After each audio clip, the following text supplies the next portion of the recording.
Don't mess with Texas. Don't mess with Texas. What's going on? All things in the building. Good morning, good morning, good morning. That's what's up. My man said, don't mess with Texas.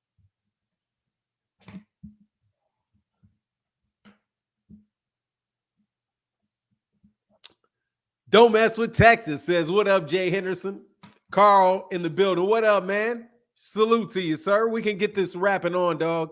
Because look, if you guys put up a good argument, you'll be on a video. Okay? If you got some smoke that's good enough to put on a video, I'm going to put it on a video. Just to let you know. You see that my guy KO Boxing broke it down so nice, I had to do a video with it. So click the link. Get up here and try out for a video. If you can really make some sense, enough, or you got some information, or you got something that really touches people, we're going to give you a special spotlight. I'm about to have Buffoon of the Week, but that would be too much. Otherwise, King would have a regular video series. What up, Malcolm, Malik, Pratt, Lambert, Martinez Golden, what up? Oh, dog, yes, you can outspend them. Basic Home Life said you can outsmart Turkey. You can't outspend them. Yeah, you can. Yeah, you can. Yeah, you can.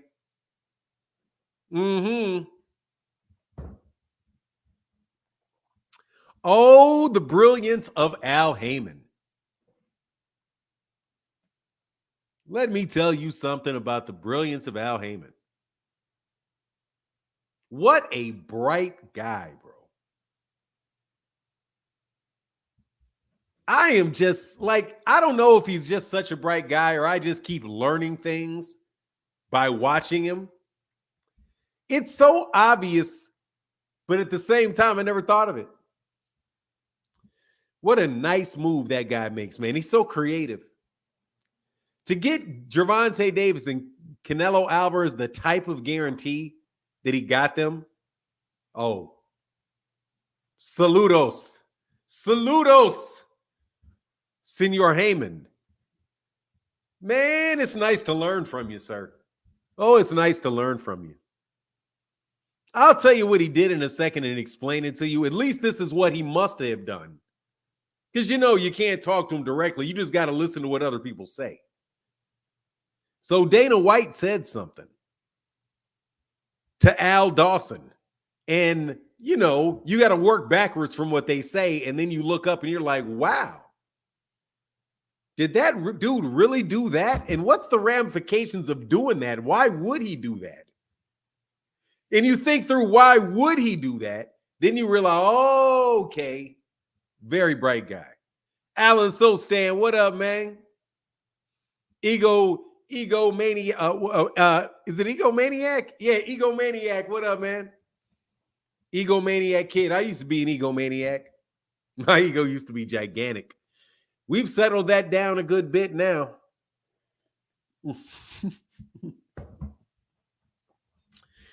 God said, let me humble you, son, real quick.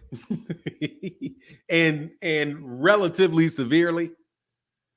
You know? OG, you told me, watch this shit gonna be funny. He gonna bring up Turkey. At OG. Told me, what is that? Who's OG? At OG. Who's OG? Oh, you know I'm gonna bring up Turkey, bro. That's just hilarious. It's in the title. Yeah. It happens, huh? Yeah, I got set down, bro. I got set down.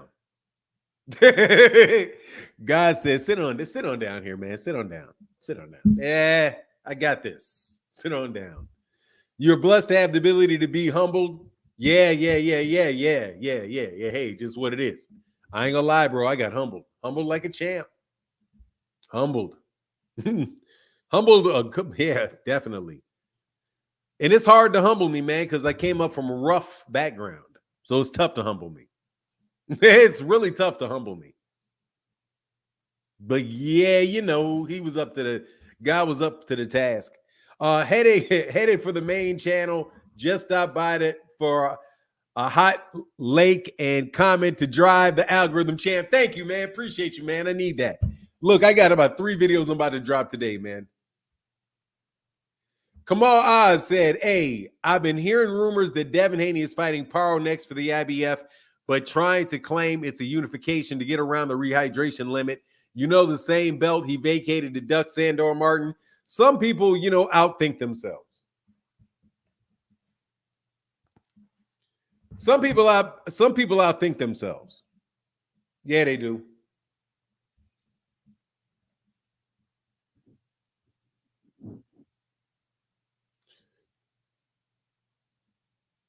I'm going to need you guys to click the link more often, though. No joke. With what? Who's WB? No, I'll tell you in a second what he did. Just give me a little while. Let some people get in the building. I'll let you know in a second. It's not obvious.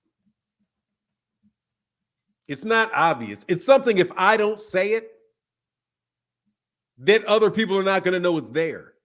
So I want to hold on to it for a second, if you don't mind, because I guarantee you these, the YouTube businessmen, they're not going to catch this. I got to give this more attention, though. I'm sorry. But I think that's whack as hell, Kamal. Let me address this. Give me 1 second.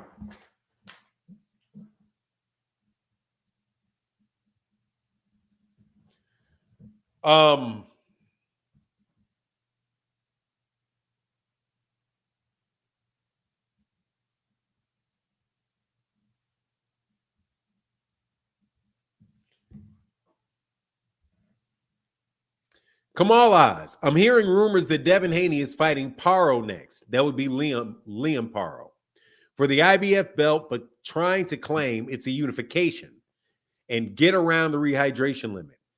You know, the same belt he vacated to duck Sandor Martin. Yes, that is some very interesting lawyering right there. First of all, let's talk about the Liam Paro fight. I don't think he should take that fight because I think he could, especially if he's going to Australia.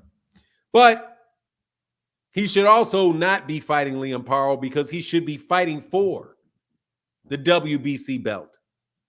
How are you if you fight for another title without having the WBC championship belt in line, you're no longer in recess. You've dropped the belt. There's things called the letter of the law, and the other thing is the spirit of the law, right? A champion in recess is somebody that's in recess because they aren't available to fight. That's why you go into recess.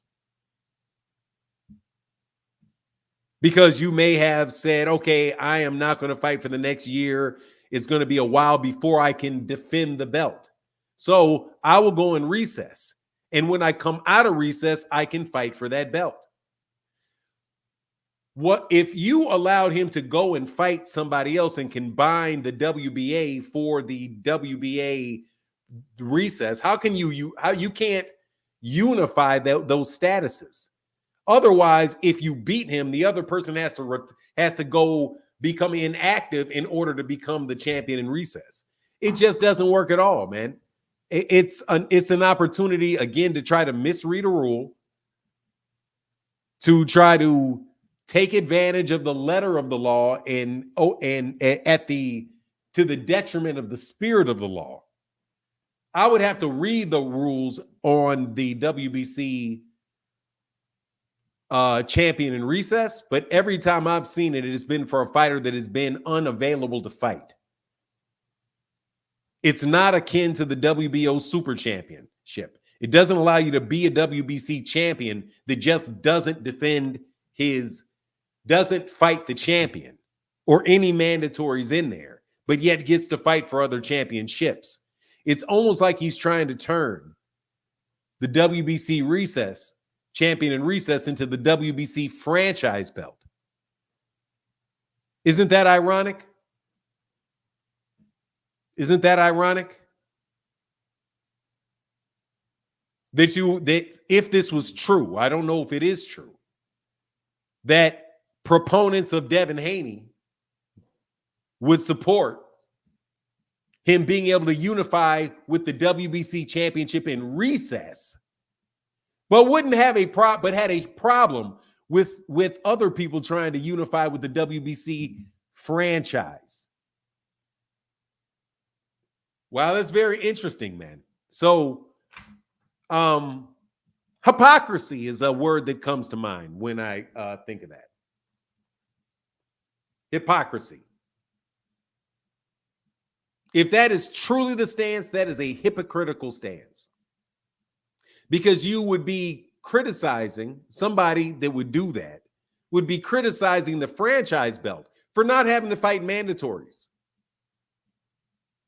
But Devin could unify with a champion in recess and never have to fight a mandatory nor the actual champion. The WBC world champion, Alberto Puello, who holds the belt that Devin used to hold when Devin said that nobody can be undisputed without him. And he's the real champion for the WBC, not the champion, the franchise champion. So, yeah, it just creates, another opportunity to point out the hypocrisy that is so consistent in boxing from certain camps.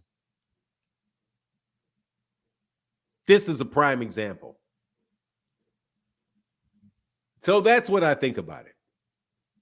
Number one, I don't think it can happen. If I go to the WBC rules, I'm pretty sure it's going to say what the WBC champion in recess is. So let me see. I have the good thing to know that I have the WBC rankings rules near me. Because you know how it goes when you're talking to the Anos clan. When you're dealing with the Anos clan, you got to keep the rules and regulations on deck. And just as I say this, I cannot find the rankings, the ratings, the rule book again. They moved it. The WBC got some funny,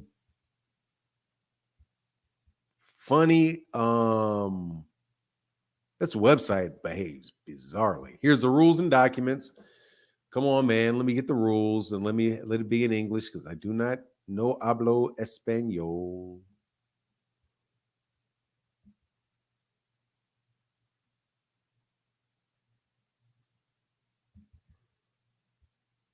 WBC rules and regulations. Damn. There we go. And where's the champions? I got to give you a good answer, sir, because, you supported the channel. So I have to do that. Actually, let me see if I can go to where's their table of contents?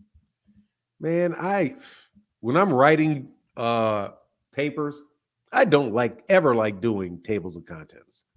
But if you read, you need them. They're so valuable. And they do not have champion with multiple titles. Okay, I think we're getting closer here. Elimination bouts. Designation of mandatory challengers. Championship obligations. Let's see if they got something above that. Okay, yeah, they do. So let's go. Conduct of ring officials. Okay, now that is off. Procedures. No.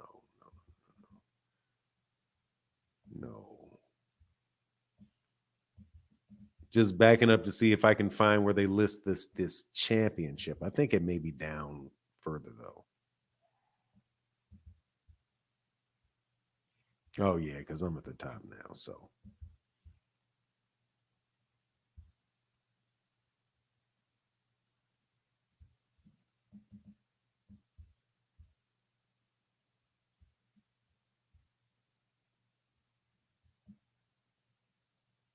Oh, here it is. In certain cases, under the preceding rule, the WBC may, in its discretion, designate a champion as champion in recess, such that upon boxer's return, he will qualify to box for a champion as an elite contender for the new champion or as the returning champion. The WBC may order or permit a returning champion in recess to box directly for a title in a mandatory or voluntary contest, or to box one or more qualified challengers in order to retain his status as champion in recess.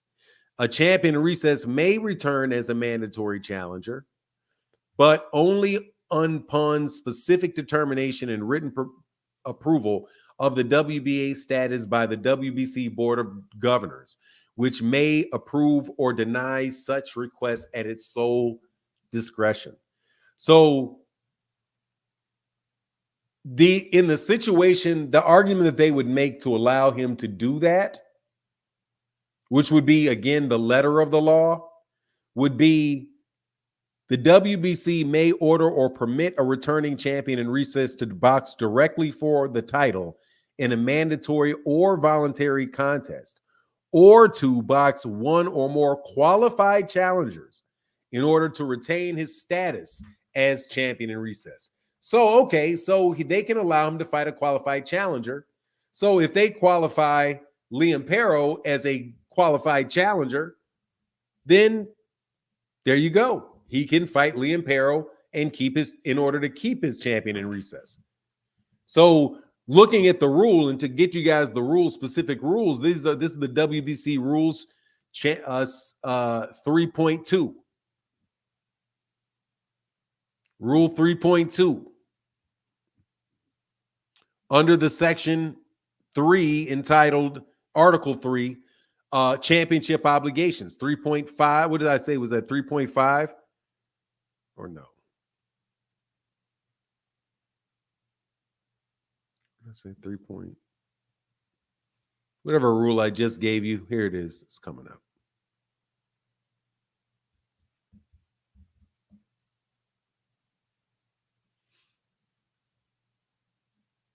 Yeah, 3.21. 3.20 is inactivity of a champion. If a champion is or may become inactive in a manner, but that's not really an issue. So yeah, by the letter of the law, I think he can do it. But it's sucker shit. By definition, it's sucker shit. It's a duck move. Woo! It's a duck move. Woo! It's called Devin ducking Haney-Paro. If he pulls that move, I'm just telling you, I'm going by the letter of the law. Martinez Golden said, just a little something from a single dad. Love your show. I learn a lot. Keep cooking, sir. Hey, thank you, Martinez Golden. Appreciate you, sir. Appreciate you more than you know. So, yeah, the answer to your question is, yeah, he could probably do that. he can make it. It's up to the WBC, but the WBC can do that.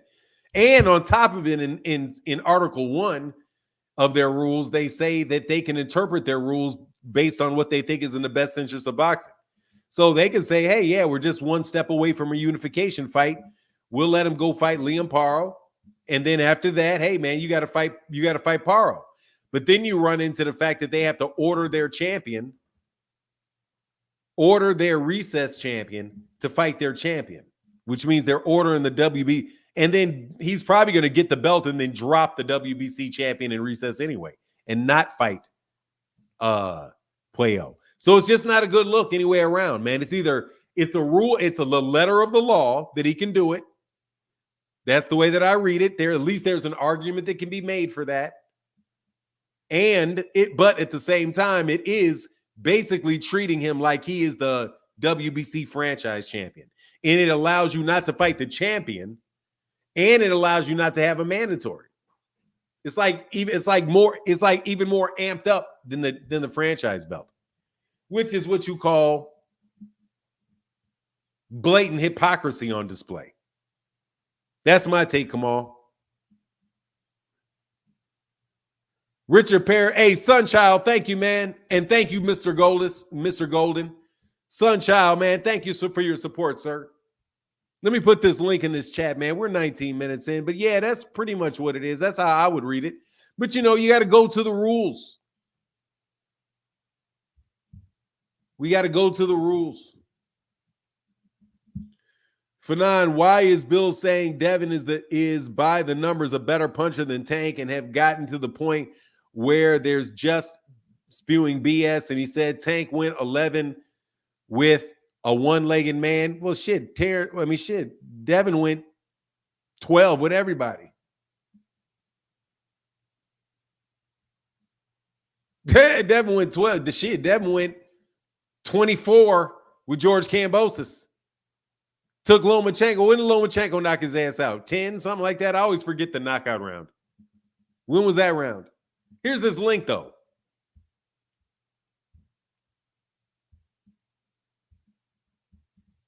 Dude made the video today, though. The what's that man's name? You got to tune into my video today, I guess. They're just slandering Tank. God, what's this dude's name, man? I forget it because he only called in one time. It was basically he was like a big time Tank hater, bro. Like over the top Tank hater. You know, I know he's talking about Gamboa. You're on timeout, Boxing Hacker. You do. I think you're on suspension for the day, Boxing Hacker. Hit you with that timeout. Bow. You got to click the link, dog. You're not dominating the conversation today, dude. I'm nipping it in the bud. Okay? Man, I wonder why I was outside with my camera. And my camera's adjusting for this light is back and forth. I got to see your face, Easy. That's your face. Got to see your face before I put you on. Nobody else other than me needs to see your face, but I got to see it. Otherwise, you know. We got people that do a lot of silly things. It's because I asked Fanon, my bad, because you asked what? Them outdoor bids are, fire? Oh, yeah. I got some more coming. Yeah, I'm picking up the pace over on MH Blackwell. Hey, it's that facey. I'm not going to let you on unless you show me your face, really. So I'm going to block you. If you don't just leave or show me your face, I'm going to block the channel for good, and you're not going to be able to come on. So you got to do one or the other. I'm going to give you a couple more seconds to figure it out. I wish that would be Art Man. I miss talking to Art Man.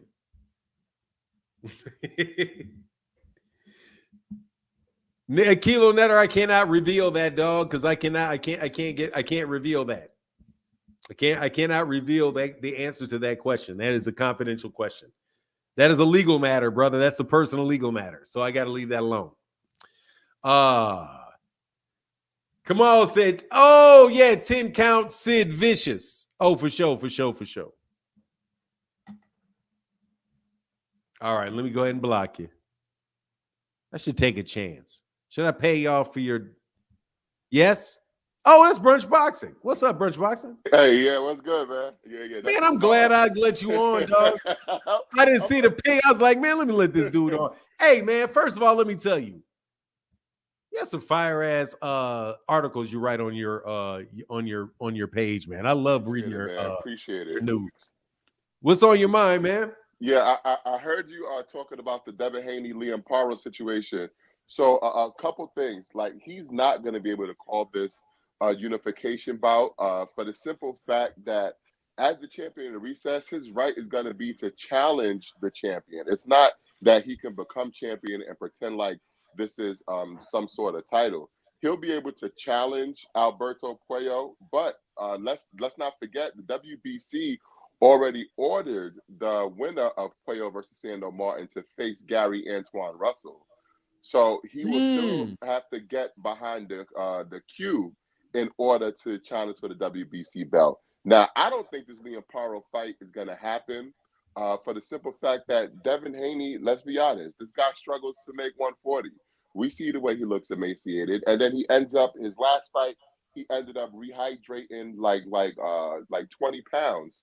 Because, the California State Athletic Commission released a report on it. So he rehydrated up to 20 pounds. You're telling me that this guy who struggles to make weight is going to enter a fight with a 10-pound rehydration clause? I don't think that's going to happen at all. I just think Eddie talking because it's free and because he's trying to get Liam-Paro's name out there. But I don't think the fight's ultimately going to happen.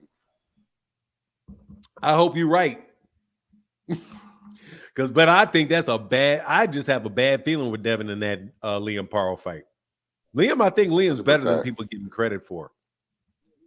That people give him credit for, and he's not afraid to mix it up.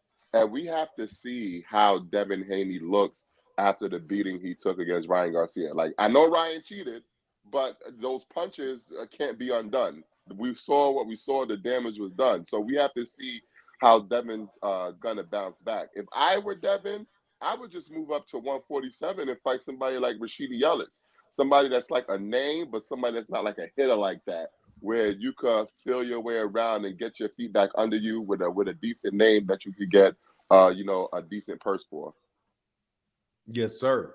Hey, man, just so you know, I put the link to brunchboxing.com in the chat, and it is so you can see it. And let me put it on a little banner real quick, man, so they can see it, because I want y'all to know. I really appreciate it, man. I just wanted to hop on for like a quick second, man. You know, I always watch your stuff. You know, I usually don't comment in the chat because I don't really like use YouTube like that. I usually watch you on Twitter when you do the Yes, sir. simulcast. But I saw you talking about Devin, so I was like, let me just hop on real quick, man. But I definitely appreciate you, man. Keep doing your thing, brother. Hey, man, all day, man. Likewise, man. I got that link up there for you, though, brother. Hey, man, make sure y'all go listen to this dude, man. You'll get a lot of straight shooting and authentic inside information from this man. All right, man. You take care, sir.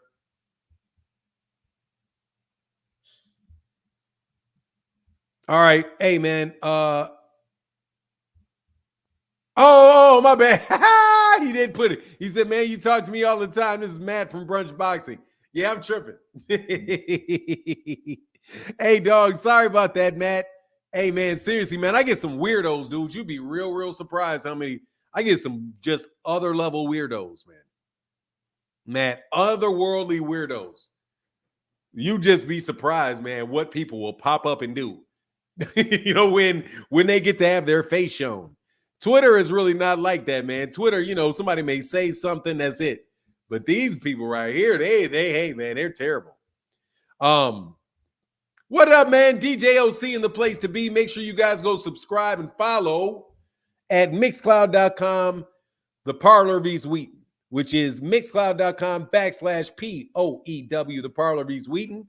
Best old school music, some of the best music you can ask for, man. So y'all got to excuse for Nine. He got PTSD from the trolls. Hey, man. It ain't post-traumatic stress. I got to watch. I got to make sure, man. Like, you know what I mean? It's like, that's major violations trying to put on me, man. You don't understand. You know what that dude is trying to do to my job? Like you hate to call in on somebody's job for doing stuff, but that dude is calling on my job doing that.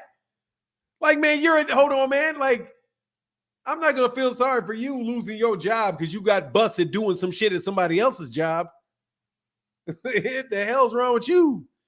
Casino Life Press, how can I help you, man? What's going on, man? Chilling, I'm well, man. How are you? I'm doing good, man. Out here on the highway, man. But I was calling to give my opinion on the Devin Haney and Liam-Paro thing. I think Eddie Hearn. All right. So I don't think Eddie Hearn looks at the Haneys the same like he used to before the Ryan Garcia fight, and I think Devin kind of like he's trying to find the best situation for his situation. Like, as far as how he championed the recess and he got weight problems and he trying to protect his old, like, all those type of things. So he's shopping around trying to find the best opportunity to make the most money. And him going back to Eddie Hearn, I feel like Eddie Hearn, like, if this is true about the Liam-Paro fight, I think Eddie Hearn trying to set him up. Like, I don't think Eddie Hearn is on his side. I think Eddie Hearn is like on Liam-Paro's side. I think it's dangerous for him to even be trying to do that. Like, I think they're gonna set him up. Like, I don't see how he can win against Liam-Paro in Australia the way that Eddie Hearn has talked about Devin since the fight. Like, you know, I mean, Eddie Hearn's real professional, so it don't sound as bad as it really is what he be saying. But when he talks about, like, basically what I'm talking about the interview when he was on Andre Ward. Like if you really listen to what he's saying, you can tell he's not on Devin's side no more. Like, and he fight Liam-Paro. I don't know, man. I just think it's dangerous. What you think? Oh, I think he can definitely get that. You got to turn the mic off, man, so I don't hear myself. Oh, hold on. I'm gonna take myself out the car. Hold on. Hello. Yes. That's No, better. I can still hear you. Hey, let me let you go, and I'll answer it. But let me let you go because that sound thing is getting it. It's what I said before. I think that's a dangerous fight for him, Liam-Paro. Liam-Paro just got done beating Matisse. He's on a high. You go to Australia. My understanding is it's Australia. You don't know how Devin Haney's dealing off of getting, that loss to Ryan Garcia. And I thought that Matt made a lot of sense because he was saying, hey, man, like he took a lot of punishment. And you don't know what it's going to be like after the punishment that he took. So I wouldn't say Liam-Paro would be the guy that I would put him in there with. Yeah, you're back. Okay, great. You're back. The link is in the chat, bro. I talked to everybody. Thank you for being back, I guess. So that's my take on it, man. I do think that's a dangerous fight. But I think, to play devil's advocate or look at it from the other side, it's also everything's a dangerous fight for Devin right now. Everything north of Adrian Bronner right now is questionable right now, dude. Devin Haney, I don't know about Devin Haney and Blair Cobb. Woo! I don't know about what he's going to do with Blair Cobb right now. I don't know. That's one of the side effects from getting your ass whooped. Is that everybody looks at you like, "Ooh, the last thing I saw was you get your ass whooped." There may be other ways in which you get your ass whooped. You know what I'm saying? That's what happens, man. That's what happens.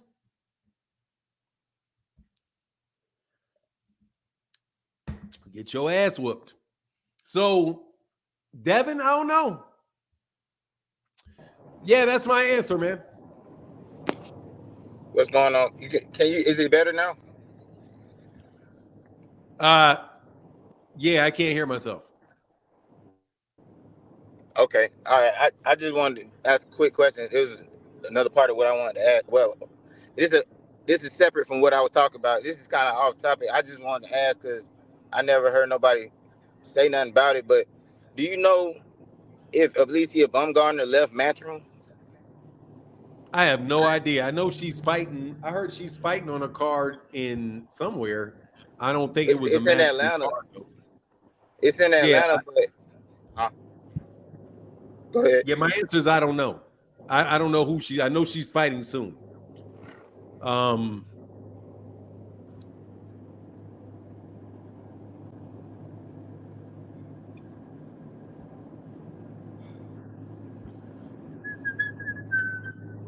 Now, it's doing it again. Oh, sorry. All right. Let me answer your question before you leave, though. Okay. See if her fight is on her. It says it's not on the zone. That's why I was asking because it don't say nothing about. I'm looking it up. Hold on, man. Okay. Just hold on, man. All right. Yeah, the promoter is somebody called. Like this is like associated with Bare Knuckles, BCFC Prospects LLC, Global Combat Competitive. So no, that's not a Bob Arum. It's not Bob Arum.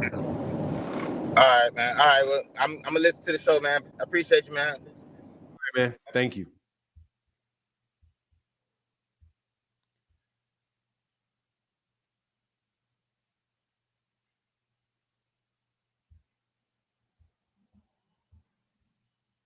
Sid, a 10 count, Sid Vicious Udi. Rest in peace, Sid Vicious.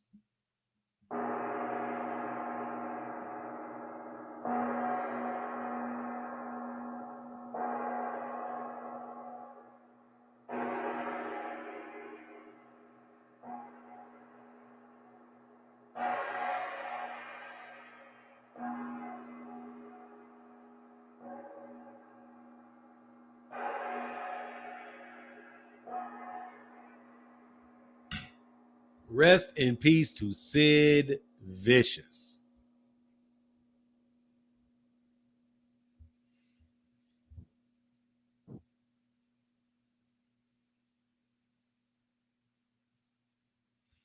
Devin getting his O back is not respected. The greats go for a rematch. Well, he can get his O back. He just still needs to get a rematch. He can get his O back. He just still needs to do the rematch. That's what I think. All these fights are dangerous for him right now. All of them.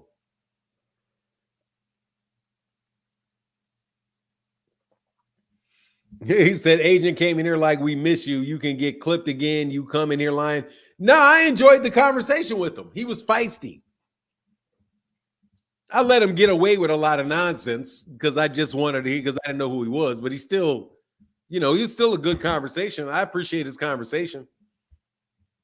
I give him a, like a C, which is more than I give most of y'all. This dude at least had taken the time to actually write down some facts, even though the facts that he had were unrelated to the point. At least it was a new variation, a bold variation on the same bullshit y'all be trying. Phoenix the Assassin, what up, man? Man, I ain't gonna lie. I kind of hope Devin get that Liam-Paro fight just for the potential of him getting his ass whooped again. But I don't see it as a likelihood. Now that right there, we got to pause that. That is hating. To see him get his ass whooped part is hating. The it not being a likelihood. Going back to our life. Nah, dude, just shit's a straight C. Nah, I give you a C for real. Agent Zero, that's a good grade. C, that was a great. You did not. Let me tell you why you got a C. Because you really didn't outright lie. I remember the conversation because I don't remember you actually lying. If you don't lie and you make a point that is somewhat logical, I'll give you a C. Because at least you didn't cheat, you didn't lie, you don't deserve to fail. But what you would do is you like to bring up facts that have nothing to do with the topic. So somebody could say, hey, Shakur Stevenson's a really good, I think Shakur Stevenson is not a good fighter. I'll use the specific example of what you did. I don't like the Liam-Paro fight. Well, nobody talks about how Gervonta Davis doesn't have these killers on his resume. Oh, that guy. Yeah, that guy. I remember that conversation. He did tell a lie. He brought up Nunez. Nunez was ordered by the WBA as a mandatory for Gervonta Davis to his fan. No. Now look, he could have been misinformed about that. That's not. I wouldn't say he lied until he says something and he contradicts himself. Okay. Once he says one thing, and then he says something else that cannot be true. If there's the first thing, that's when you got him. But when he gives you a fact and it's just an incorrect fact, that's not a problem. So like for me, when I said that the fight ended in round 12 for what's the guy's name? Cordina Kakache. Yeah, it was in the 8th. Yeah, I just misremembered. I wasn't lying, so I don't have a problem correcting it.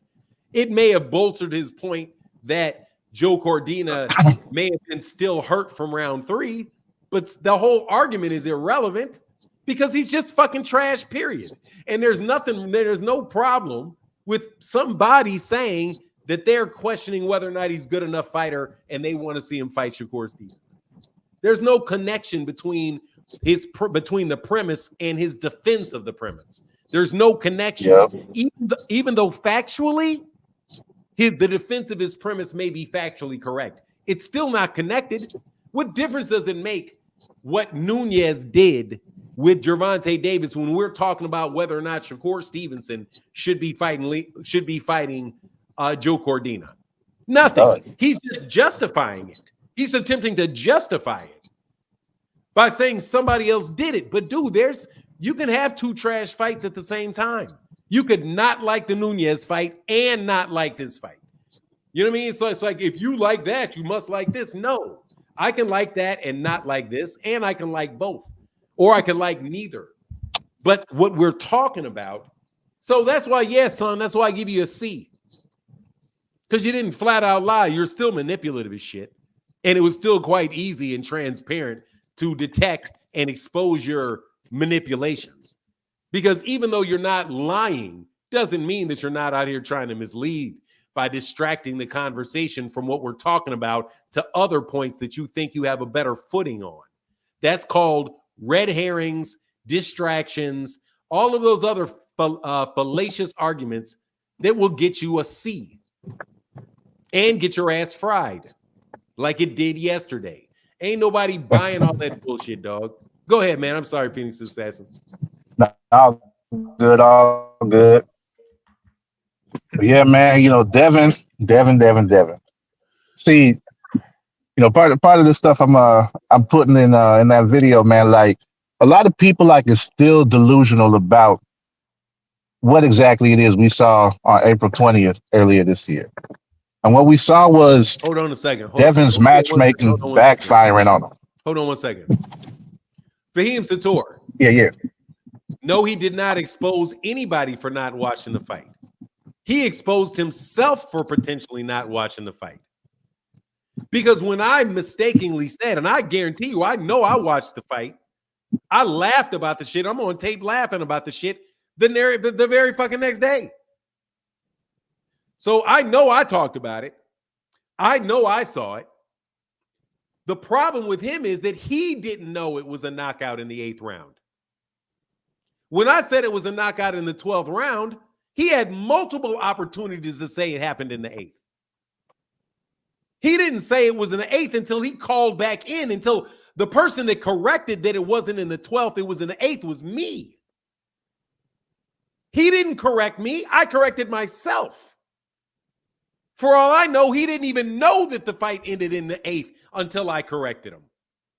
Am I lying, Phoenix? Or did I not say? Nah, it was right. It was right after you looked it up. You said it was the round 8. Then he called in a few minutes later.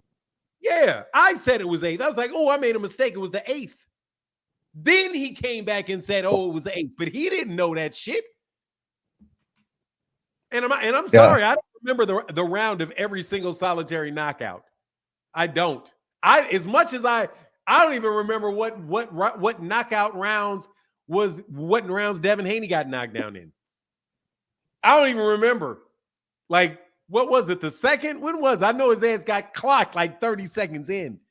I think it was like the 2nd, 7th, and 10th, if I remember correctly. Yeah. I don't know. I don't remember it like that. I remember that shit happening though. I just can't put it in a particular round. My memory doesn't work like that. Sorry. I watch a lot of boxing matches, so they get me too. I feel you. I feel you on that. The other thing about that fight, though, it wasn't. People is only talking about Cordina getting hit with a fake shot. He's the one who got hurt.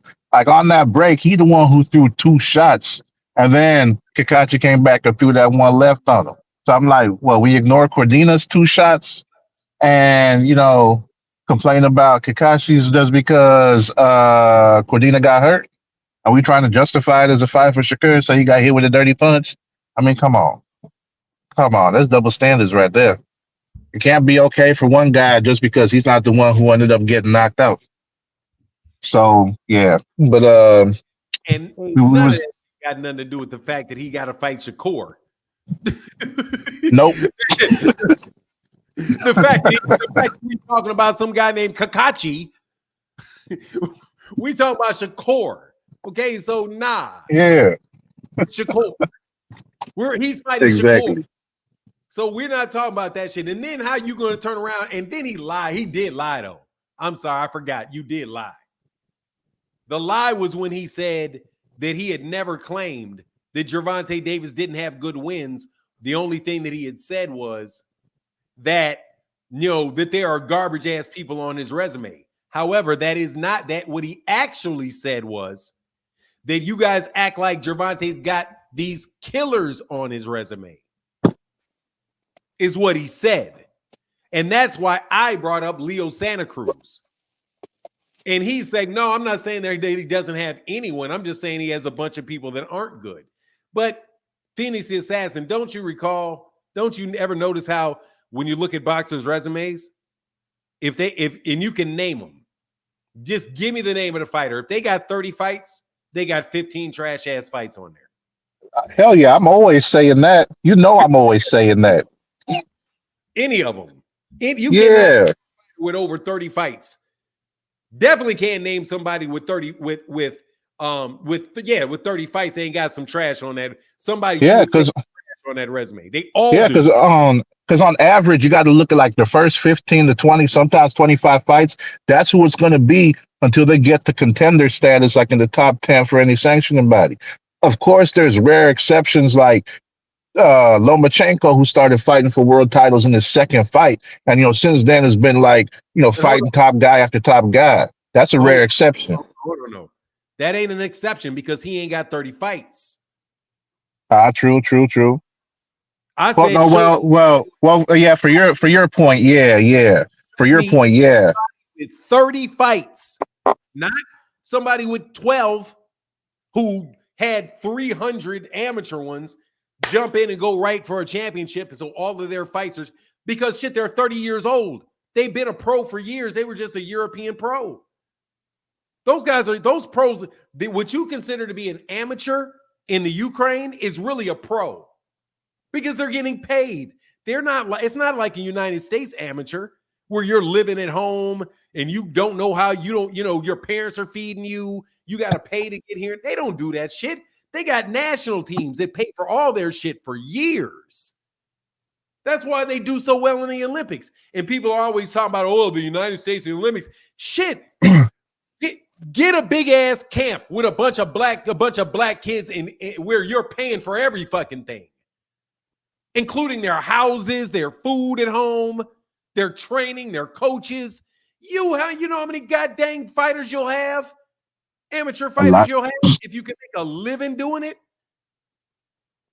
Shoot, more than they got now. But yeah, I get what you're saying. My point on it was like I didn't even say like their first 30 fights. I was just saying like as an in general thing, like for a fighter to not have that on their record, like when you look at the first like 15 to 25 fights, that's a rarity. It's not something that happens all the time. Like you're gonna see those journeymen on there until they get to a high enough rank and start taking on better opposition. And that's any fighter. It don't matter if it's Ray Robinson. It don't matter if it's Ray Leonard. It don't matter if it's Ali, Frazier, Mike Tyson, Roy Jones, anyone up to the current day today.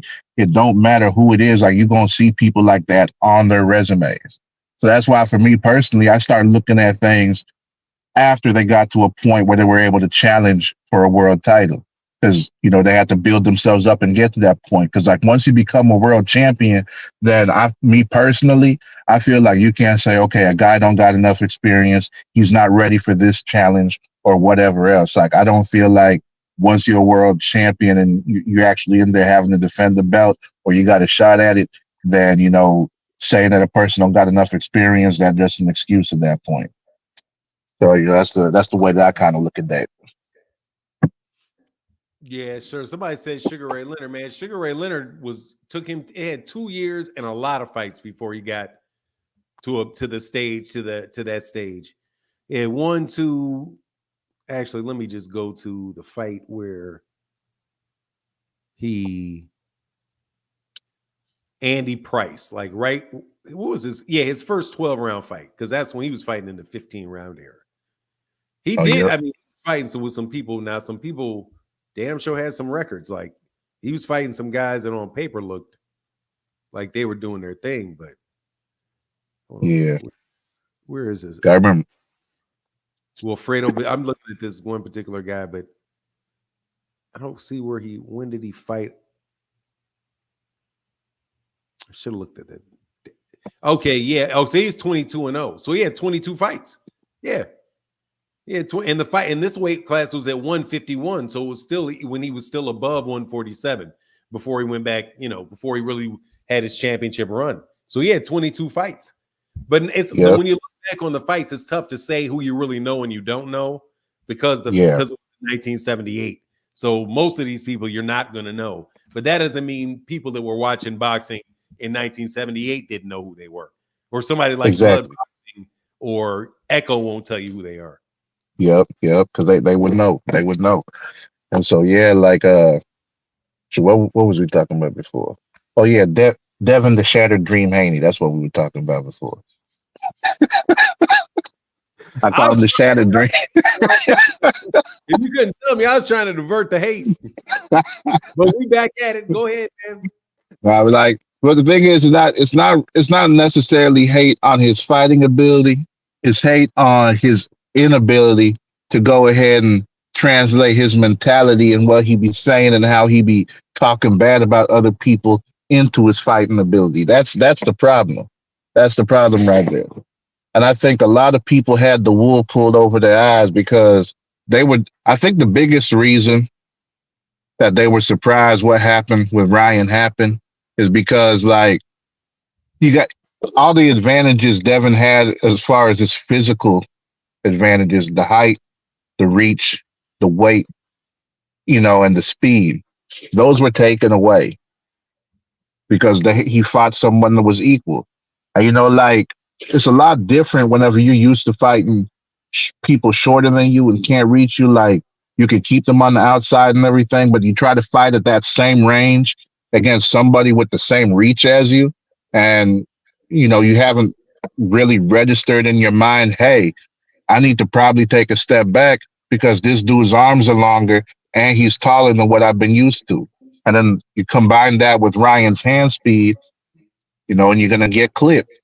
That was the thing. Like, Devin didn't have that in his head. Like, hey, I need to make this adjustment, maybe take a half step or a step back from how close I'm used to fighting. So that way I'm not getting clipped because this guy's taller and his arms are longer than what I've been used to fighting.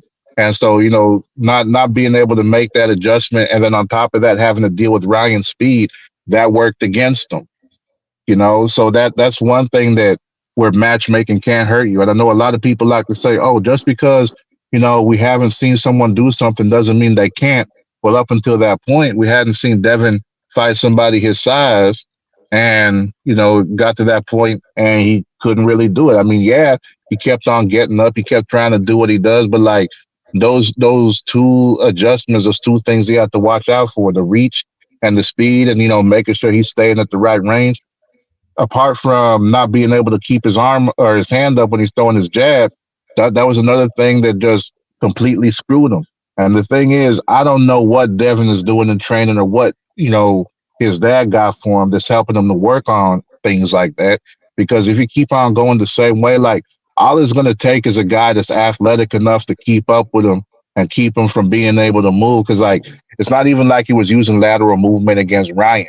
Just try to stay away from him. At points, he was the one who was having to walk forward towards Ryan, and Ryan was moving away from him and staying on the outside. So, he was just in a position where a lot of things didn't work well for him. And going up against Liam-Paro, again, that's the guy that's a natural. I mean, you can't say Devin's not really a natural 140 pounder because, shoot, he been saying he's really 147 since he fought Kambosos.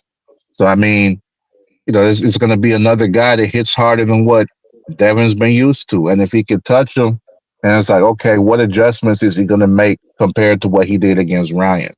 Is he going to use more lateral movement? Is he going to be more mindful of how close he is to his opponent? Is he going to be able to watch for, Paro's tendencies? And this is just, hypothetical if the fight is to take place, because I don't think it's a high likelihood. I forget who it was that you had on here earlier. You put his link. What was his name? Matt. Matt. Okay. Yeah, he. And Matt from Brunch Boxing. He made a lot of good points. And those are points I agree with for why. He's a really bright guy. He's a good dude to listen to. Oh yeah. Have you ever listened to the Twitter Spaces? Every now and then. Every now and then. Man, yeah, I don't really get to go to them because I don't want to, I don't want to get in there, man. There be a lot of cats that I don't want to do. However, I do listen anonymously, and it's always really good. They do really have really good conversations. That guy's very, he knows the stuff. But hey, I got this. Oh, I could tell. Hey, but yeah, I'm gonna hop off. Be prepared. Let me let this agent dude come up. Yeah, for sure. And then, but be on square because I think he may want to debate you, but I'm going to check first. All right. Although, because he's probably, All right. Man. Peace, all right, man. All right, take it easy. Yeah, agents, there's a lot of babbling you doing in that comment section, man. What's on your mind? I'm chilling, bro. I'm enjoying the show. You called, you mentioned me, told me to click the link. I ain't even really no big Devin Haney fan, so I ain't got really too much to say. The main thing is that man took steroids, so I don't respect nothing about the win. That's what you said. What man took steroids? Ryan Garcia. He didn't take steroids. What'd he take? Well, I mean, he took something called it's a SARM. Whatever he took, he wasn't supposed to take it. So that eliminates whatever just happened in that fight. I don't care for it. I don't pay it no attention. I still think Devin 31-0. I don't got nothing bad to say. Now, once again, I'm not a fan of Devin. I've never been a fan of him. I don't like his style.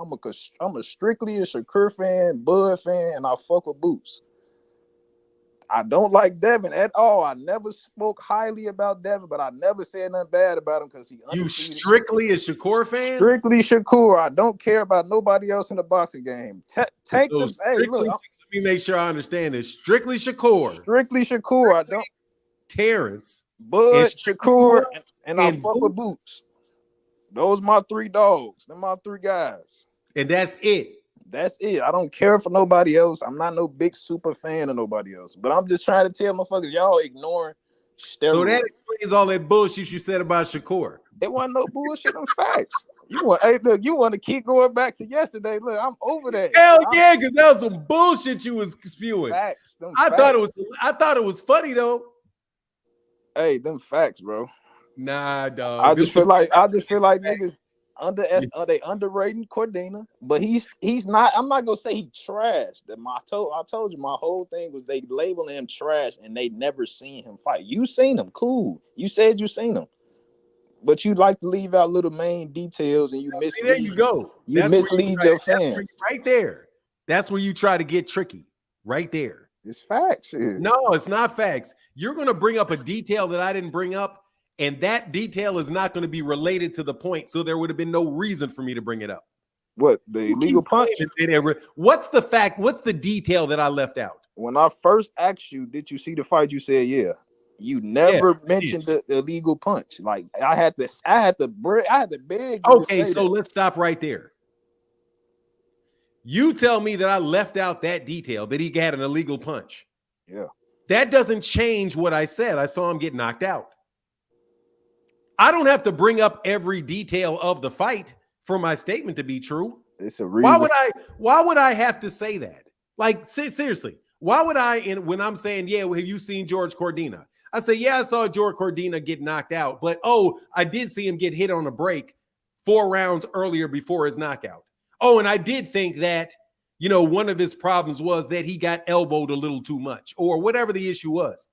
When I'm judging the man, I'm just telling you that I saw him get knocked out. Why would I bring up that fact? That's just like what you debating this morning about Devin Haney and the nigga partner. No, sir, I'm asking you a question. Why would I bring that fight up? Why would I bring that fact up? Can I answer the question? Yeah. Let me finish what I'm saying. Then you're not answering the question. You asked me if you can answer the question. Hold on. You switched. You saying you're going to answer the question, but then you say, let me say what I'm going to say. I got to get out anything to answer the question. I have details. Is that a regular? Why would I brought that up? Why would I bring that up? That's the main part of the fight. Like that's why that's not the main part. That's why he was hurt. That's why that is not the main part of the fight. That's why his main part is on his face the whole fight. Sir, Agent Zero. Come on, man. That punch on a break was not the main part of that fight. That happened in the third. Sir, it happened in the third round. It wasn't even called a foul. That's not the main part of the fight.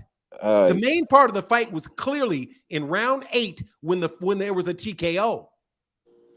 That's the main part of the fight. Come on, man. Don't tell me that that was the main part of the fight. The main part of the fight was the result.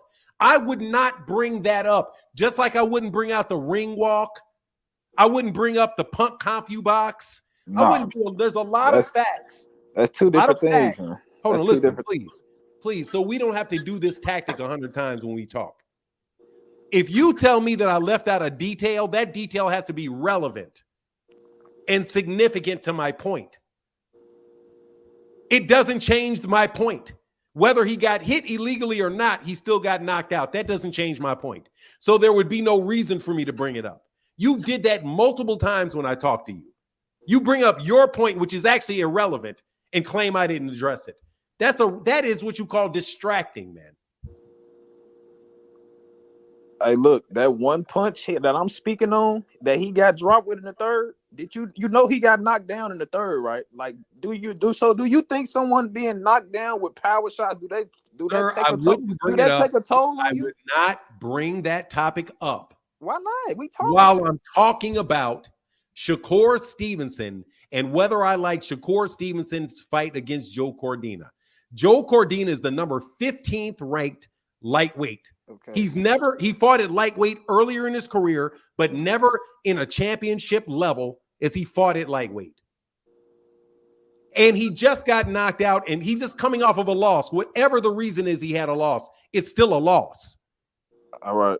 So there's no reason for me to bring that up. I'm just pointing it out that I don't like that fight. If we were having a detailed discussion about what happened in the fight, then that fact would be relevant.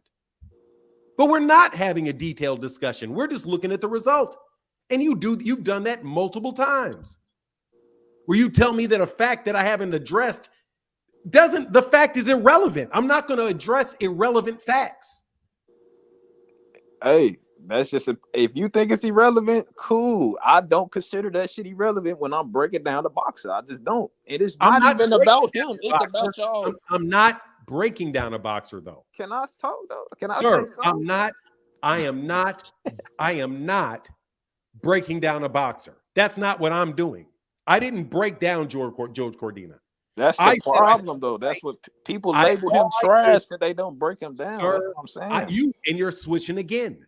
I'm not. This is something else you do. You switch because you yesterday said that you weren't talking to me. You were talking to the audience, but you are talking to me. All right. Because you said podcasts like yours do this. Your podcast, you guys have you're talking to me. It's my podcast. Then when I say, hold on, I didn't say that. Then you say, no, I'm talking to somebody else, but it applies to you. You're just tricky, man. That's okay. I enjoy tricky ass people. Can I get a sentence out though? Man, yeah, sure, go ahead. Every podcast I go to and watch or just sit and watch, you're probably the first podcast I really joined and said something. But I hear comments and little sayings about shit that I know niggas haven't seen. They call the nigga trash and they never seen him, or they don't know. They don't look. Can I finish? Can I finish? No. This is now that you've been to this podcast. See, you know that you're talking to me. All right. You're not talking to people that I've never heard say this stuff. Because you're talking about people that ain't nobody. Nobody even knows who you're talking about. These podcasts out here that say these things. It's the fans. It's not just the podcast. It's the fans, the podcast. Like I said, I'm talking to everybody who thinks Cordina's trash. Oh, you've never seen him talking to me, bro. You're okay. If you think I'm just talking to you, okay, I'm just talking to you. Me because you're in reality, I know who I'm speaking to. You accuse me of it. I didn't accuse you. I asked you when I first came on your show. I asked you, what is your take on Cordina? You said he's a bum. Which is my problem. I asked, have you seen him? I said he's a bum. That's the first thing you said. I said, what is your take on Cordina before I get into I said that I think he's a bum. I think he's mid. He's mid. He's a bum. Then why did you say that I said he's a bum? That's the what will you stop lying? You just lied. You being delusional, bro. No, bro, you just lied. When niggas say mid, that means trash, bro. You just lied. Why would you just lie? So you didn't call him trash none yesterday? Dude, you said I called him a bum. Then you said I called him mid. You never called him trash yesterday. I called him mid. Mid is trash to me. It is not trash. Mid is mid. If you smoke mid, that shit trash. See, now I caught you lying. Hey, that ain't no lie. Mid is trash. Like where I'm from, mid is trash. Now I caught you lying, son. Where I'm from, mid is trash. And no, where anybody's from, the word mid is mid. M-I-D is M-I-D. That's read mid anywhere in the United States. If you smoke mid, that shit trash. That's how I feel. Ain't nobody trying to hear your reinterpretation of the word mid. I said he's mid. He's mid-level, mid. That's the problem with these arguments, though. I called the man multiple times. I didn't call him trash. I said he is a high-level domestic. He's a high-level domestic UK-level fighter is what I called him. Now you're lying. I guarantee your chat say you called him trash several times. Let's not do that, bro. Please don't do that. First of all, you said I called him a bum. You didn't say trash. You said trash, bum. It's once again the same thing. Oh, will you stop lying? Same thing. Bro, sir, you first said that I called him a bum. Then you said I called him, when I said I called him a bum, and you said, yeah, you called him mid. Then I said I called him mid. He said, yeah, you called him trash. You say it's three fucking things you said I said. All at the same time. Because it's when I first got on. You first got on. The first thing that I said was that he was a bum. But then you said the first thing that I said was that he was trash. Then that he was mid. Then you said the first thing that I said was that he was trash, bro. Which one is it?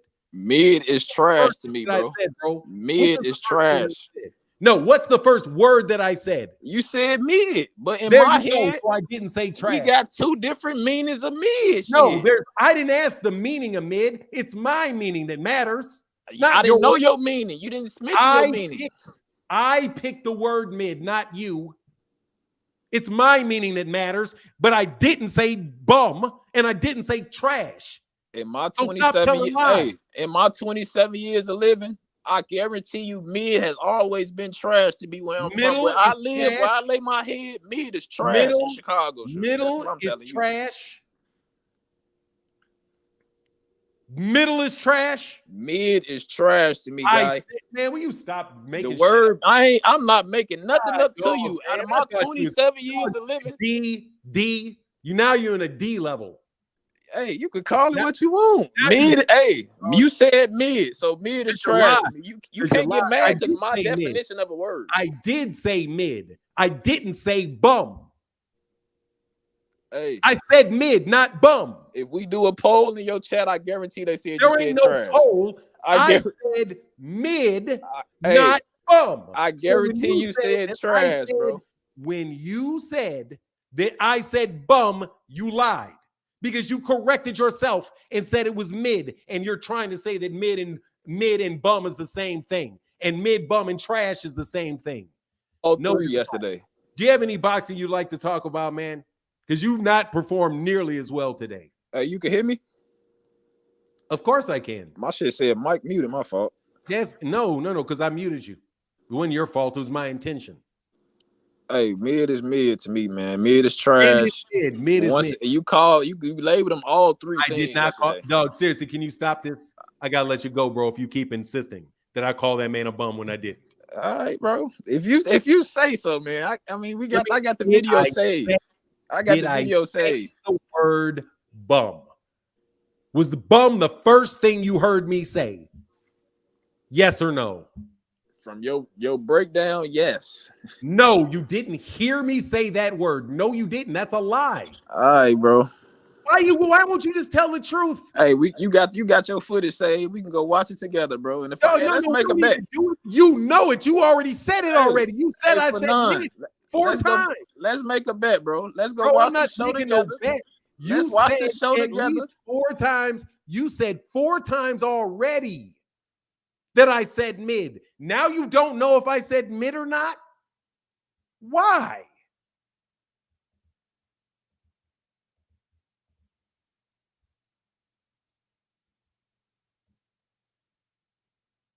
I turned up the heat on you a little bit, homie, because I like you.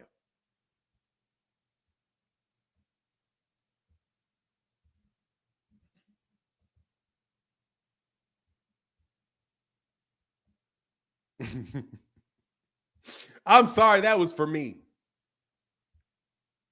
Shakur is a weak champion. No, he isn't. Man. Yeah, I dropped the link. Here you go. Here's the link. No, I like dude. That's why I had to turn it up. I had to turn it up a little bit on you, bro. I just turn the temperature up on you a little bit, dog. Because I like you. Dog, don't come up here doing that shit, man. You gotta tighten up your game, bro. But you're good. You're mid. I said you're mid. That's a good compliment, man. I complimented you. You're mid. I said he was man. Anyway, there you go. He's mid. Mid, exactly, dude. Mid is not mid. Mid is mid. Trash is trash. Bum is bum. Hey, if y'all didn't like that, I'm sorry if y'all didn't like that, but I enjoy a good argument. What up, Big Kafka? Hold on one second. Maybe somebody supported. Let me check. Enrique says Shakur is a clown that runs around the ring scared. Nah, man, he can fight. Devin is sorry. Excuse for a boxer. Ryan can beat him. Ryan beat him. Ryan did beat him, and Devin's not a sorry excuse, though, but he did whoop his ass. And I got the 10 count for Sid Vicious. Thank you guys for your support. I need it today. Thank you very much, because life just got a lot more expensive. My son is going off to college today. Out east. Sending college my son days. Out east. Hopefully he will not ever talk to me with a tramp stamp from his out east. Where's Yale again? In Connecticut, sir. Yeah, it's east. Northeast. What's up, man? How you doing, Fanon? Good morning, man. You're slightly above mid. Just give you your grade. At least I'm above it. Yeah, you know. I'll take it. I believe in improvement, so hopefully we'll get that up eventually. But let me say something. I really with me, son. The better you get, the worse the ass whoopings get. Just keep that in mind. I just want to your little cocky Yale ass. I want to remind you, son, and you know I'm going to make it happen. The better you get at debating me, the worse the ass whooping's going to get for you. Yeah. Well, I really didn't come up here to debate you. I came up here to talk about this guy. I mean, I don't understand, because yesterday he was really saying the same thing, and this is what I mean when I say these Shakur fans are very emotional, and they don't go by anything other than emotions. They don't use logic. Not all of them, but like the vast majority of them. This guy is the general representation. This is what I usually get when I talk to a Shakur fan, and it's like, at any point, it's like, do you hear a fact, a logical fact, or anything? Like, there's nothing, no thought, no critical thinking. Like, the moment this man said Ryan was using steroids or whatever, it's like people don't realize, like, they give themselves up in the little words they say. It's like you just completely tell everybody the kind of person you are. Like, you literally just told the entire chat. Or you got some boxing to talk. No, I'm talking about this guy. Like, I'm talking about these fans. But you know, we're not up here. If you want to debate him, you can debate him, dog. You playing with my did want to debate him. Back, dog. I wanted to come up here and shut it down, but it's okay. I want to debate you, That's Mr. Yale. But no, I don't got nothing to disagree with you about, man. But you know the Yale School of Argument, right? You know the Yale School of Argument, right? You've heard of that? Say that one more time. The Yale School of Argument. I think it's maybe it's a legal school thing, the law school thing. But they start with their proposition and they work backwards. Oh, yeah, yeah. Yeah, that's how y'all do. You make a point and then you make the facts fit that. Y'all some bullshit artists, basically. But but I mean, is it like that's how you do. The best way to make a point? No, it's not. The best way to make an argument is to start with the facts and work to a conclusion. And that way you can defend almost anything from that position. If you have to start with a conclusion and you have to defend that conclusion, that's much more difficult because your conclusion could be wrong, which is why you have to resort to the many distractions and bullshittery that C-level debate artists constantly do. And that's why I don't do it on this YouTube channel. I'm going to start with a bad argument. Y'all have, if in order, some of your arguments are, going to be really bad that way because you're being an advocate for a point. But that's where the money is, though. No joke. And that's what their job ultimately is when you're an advocate, is to be an advocate. But, That's fair. But as far as for boxing, if you did want me to talk about some boxing, man, I just want to. I'm Devin, talking to you, man. I think you're a bright guy. I appreciate that, Fernand. Get that tramp stamp. I think Devin, though. Oh my God, man! Why you keep calling it a tramp stamp, bro? It's not a tramp. Because it's right on the ass of the elephant, right above his butt. That's what a tramp stamp. It's a bulldog. I don't give a shit. That makes it worse. That shit makes it worse. You got a tattoo on the small of the back of a bulldog. Come on, man. Oh, man. Yeah, you speechless? I'm having fun, man. Seriously, I'm just messing with you, man. Go ahead. This nigga giving me blur. This man is giving me flashbacks of college, and it's like, what I'm saying? Anyways, the Socratic method, hell yeah, I'm fucking you up. But you my guy, though, man. Seriously. No, I was talking about Devin, and I really want to.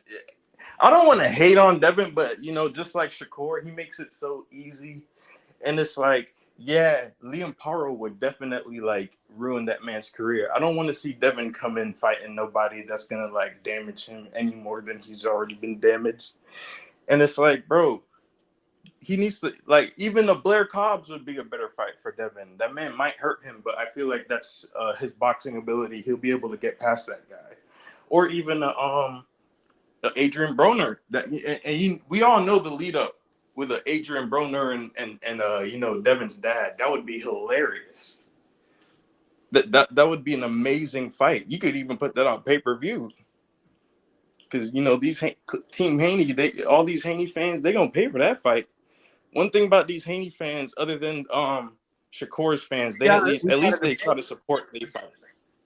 Dude wanted to talk to you, dog. You want to talk to dude? Agent Zero? Oh, Agent? You got time? If you don't have time, I understand. I can't hear you, Big Kafka. You can't hear me? No. Oh, yeah. Do you want to talk to Agent Zero or not? I mean, if he here, I mean, what's up? Hey, y'all, I'm starting conflicts today, bro. I'm starting. Hey, supporting this.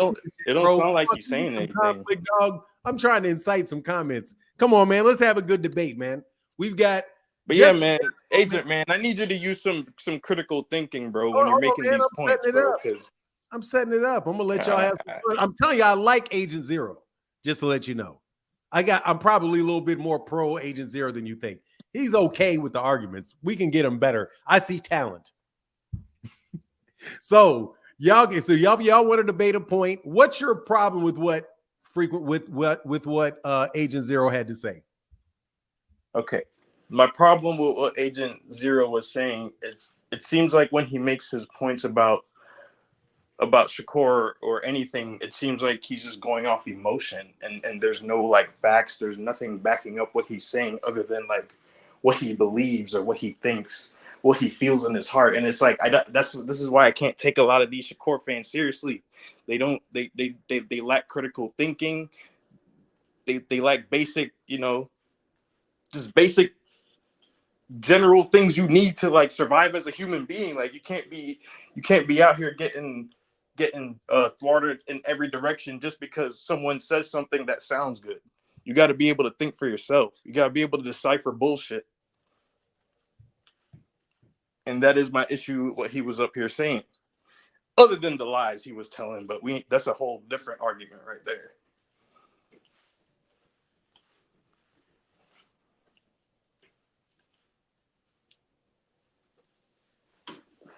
Is he talking?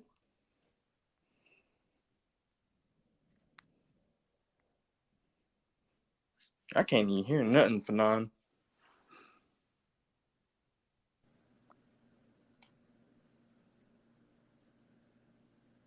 Didn't mute him. My bad. Yo, My bad. I muted myself and muted him. You there, Agent? Was I muted? yo, you done, bro? Hold on. No, I'm not done. Hold on a second, man. Are you willing to have this argument with Agent Zero? I mean, with Yes. Big Kafka? Yeah, Okay, I gotta cross my. Hey, I'm somebody that crosses my eyes. I dot my I's and cross my T's. Okay, so all right, so he got a. Did you hear what he had to say about what he thought about your? He just said a bunch of little random shit that was in his head because everything I said was a fact. Let me break it down to you if he wasn't here yesterday. I came on the chat and asked him. I came on the chat and asked him what's his assessment of Cordina. He said he's mid. Cool. When I heard mid, I'm thinking trash. Oh, that ain't what he talking about, dog. Don't get refried. I can't talk. That's you just let this man talk for 10 minutes This man straight. got a problem with something you said. You argue with me, I'm gonna fry you again. Everything I just said was today was Not Fanon. if you I can't even talk, bro. Dog, if you talk to me, because dude, I said I'm talking to dude. I'm talking to dude. Talking about me. That's what I'm saying. You bring me Don't up here. I talk can't about never me. get You a talk word. about me, Hey, I'm gonna talk to you. Chad, I can't never get a word out because I got real sauce. That shit be killing me, bro. Can I talk? As long as you leave my name out of it. I didn't mention your name, bro. I'm telling him that's what I'm saying. Y'all be missing context. I'm trying to get him to understand everything I said before I get into today. You want to cut me off before I even talk? I'm just gonna tell you, dog. Leave me out of it, dog. It's between you and him. Hey, dude, bro. Everything I said was a fact. The first thing, did Cordina get hit with an illegal punch? Yes or no? In the third round, did he get hit with an illegal punch? Yes or no? I didn't see an illegal punch. That's what I'm saying. I can't talk to niggas like him, bro. He just come on here saying anything he's speaking out of his head. If you didn't see the fight, I have nothing to say. I got nothing to talk to you about, bro. I ain't got nothing to you to talk about. You don't even know what's going on. You clueless. You clueless. It's nothing to talk to you about. You didn't see the fight. I can't talk to him. Stop for a second, bro. And he can't even maneuver past that. Hold on. That's the debater you brought up here, man. Big Kafka. Hold on a second. Big Kafka. What specifically was your problem with this dude said specifically so he can respond to what you said? What he just showed me just now, emotions, Fanon. Like it's just all emotions. He's saying he's speaking all facts, but the moment I tell him no, I did not see him get hit with an illegal punch. What illegal punch? That's Show what I'm me saying. The illegal punch. Go watch the fight. I can't show you nothing. Go watch the fight. If you never seen it, I go saw watch the fight. Go watch the fight. If you didn't see the punch, if you didn't see the punch on the break, we don't got nothing to talk about, bro. Because I seen something you didn't see, and that determined that whole fight last fight. If you didn't see it, you don't know what you're talking about, bro. You just yapping. I can't talk to you. That's what I'm saying. You just talking to have a conversation is trying to sound cool. Everything I'm saying, I watch this shit every day type shit. Like, this not no, I know what I'm talking about. You just saying shit out of your head. You do what every day? I watch Shakur every day, at least one of his fights every day. You watch Shakur every day? Hey, Fanon, bro. All right, bro. Bring somebody else up to, because he not saying shit. He's saying anything. What these Negroes are, to tell you the truth. He heard us talk about mid and trash, and then he said, "I'm emotional." Like, dude, what? And you not responding. Hey, hold on a second, bro. Dog, he said that you emotional. On and you what? But listen, let me say what he said, bro, so that you can respond to what he said. Let me help y'all out. The guy right here, his point, which he has not been very clear with, was that you are a fanboy and are too emotionally connected to Shakur. And then you back it up by saying he's the only fighter I love. That's what he's saying. Hey, look, because I said Cordina's not as trash. Because I got to help y'all out here. Hey, that's what he's saying. My whole argument is hold on. Come on, man. You don't need to respond to me. You need to respond to him and him saying that you. My point for me. Can you stop cutting me off Franz, please? I'm sorry for that. Because I got beef with you, Franz, because you don't know how to make a fucking point. That's what I'm saying. He just up here trying to I'm get not talking clicks. to you either, dog, because you don't know trying how to get famous. He trying to get famous up here. The man said you are emotionally connected to Shakur Stevenson, and you said you were. That's his problem. I didn't say nothing emotionally though. That's what I said. You said I you said, you can are I talk emotionally for none? Can I connected say something to Shakur. That's what you said you are. Based on me and your conversation, he has nothing to really say. I'm emotional because I said Cordina's not as trash as people think. That's has nothing to do with Shakur. That got something to do with the niggas like him that didn't see the fight, obviously, and don't know what he's talking about. They come on this bitch and just say anything thinking they know what they talking about, and they don't. What makes Cordina trash? What makes Cordina trash? Top right. Did I even? Hey, that's what we was talking about yesterday. That's why I'm here today. I want to know: do you think Cordina's trash? Top right. Do I think Cordina's trash? I don't think Cordina is on the level to be fighting Shakur. No. At this point, no. I don't think he should be fighting Shakur. Why did you let him change the subject on you? Ain't nothing changed. Shit. Yes, you did change the subject on you. I don't know what he was. He's not saying that. Bro. Answer the question. Why is it reasonable for him to say that you are emotionally connected to Shakur Stevenson? And that's why you may be giving him a lot more credit than other people will give him in fighting Joe Cordina because he's the only fighter you love. Hey, Shakur's my boy, but my main thing is niggas. They don't know nothing about Cordina. They don't know nothing about Cordina to say he's trash. They don't know nothing about him. If you never seen a nigga fight, do not call him trash. That's my whole take, my whole point, my whole argument. No, you didn't ask him. You didn't ask him. You didn't ask him if he's ever seen Shakur fight. You switched up again. You didn't ask anybody if they've seen Shakur fight before. Shakur or Cordina? Shakur. You just said Shakur. Never seen Shakur I said fight. Cordina. I didn't say nothing about Shakur. You did see Shakur. But yes, you did. Well, maybe you misstated the word. I know everybody's seen Shakur fight. I'm speaking on Cordina. If you never seen Cordina fight, do not label them. If you never seen somebody fight, don't label them trash, bro. That's all. But what if you did see him fight? What makes him trash? What makes him trash? If you say you've never seen him fight, what makes him trash? Hold on, man. If you seen him fight, what makes him trash? If you tell me not to call somebody trash unless I've seen him fight, it is implied that I can call him trash if I've seen him fight. Hey, for none, I'm talking to dude. You brought me up here to talk to dude. Why do you want to speak for another grown man? Let this grown man speak, bro. Go ahead. You're right. Let this grown man speak and call me out. You so Mike for none. I'm talking to another grown man. He know how to speak for himself. I'm talking. You giving him answers and shit to say. I'm talking to dude. Let me talk to dude. Pivot, bro. Like that's why Fanon got to jump in every 2 seconds. Why do you keep mentioning Fanon? I'm talking to you, bro. The fuck? I'm talking to you. Go ahead. Here you go. Go ahead. Go ahead. Say something. So you came on here. Oh, that's my problem with Shakur fans. What's your problem? Like, you are emotional. You haven't said one fact. You haven't said anything factual about Shakur that makes Shakur. And I'm not even disagreeing with. I believe Shakur is elite. But when you guys make an argument, you guys come up here talking about emotions. You guys come up here talking about what you feel in your heart. You have nothing factual to say to back up any argument. And he's literally showing you because every 2 seconds I answer a question, you pivoted. You switching. You dancing, bro. You're not even making a serious point right now. And I haven't said anything. You're literally making my points for me. This whole time you've been up here making my points for me. You're an emotional Shakur fan, bro. Pause real quick. Everybody pause real quick. Because this is going to take a second because Phoenix the Assassin's about to come up and we're going to do this panel and we're going to have fire today in these damn debates because none of y'all want no smoke with me, but y'all want smoke with each other, so it's okay. Hey, Egomaniac Kid, I want to let you on real quick because I know you've been waiting and this may take a second. What's on your mind, brother?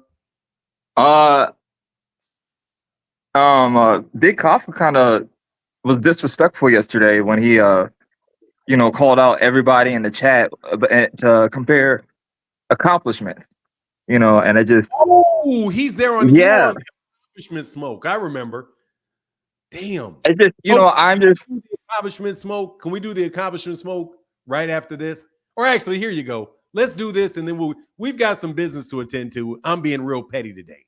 Big Kafka. Remember you was talking all that shit? First off, my argument was with someone specifically. And me and that you person switched up your argument because you got emotional. The first thing you said was anybody in this chat can get that smoke, and then you switched up. Anybody, and you project. You act just like everything you just said, old dude. You are so emotional, and you're a phenomenal fanboy. This is funny. So now I'm a really fanboy. I'm gonna really have to cook you, bro. Yeah. What I'm gonna prove it.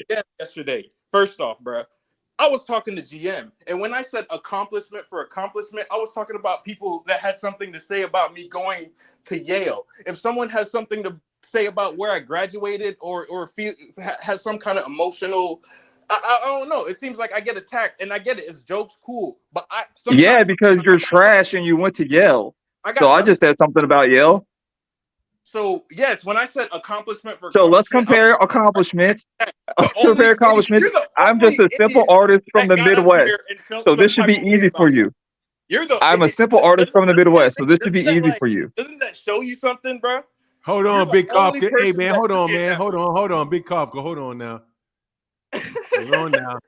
We gotta stop talking over him. Cats can't hear him, dog. I don't think I'm shit. Hey man, I only got 5 minutes for this, man.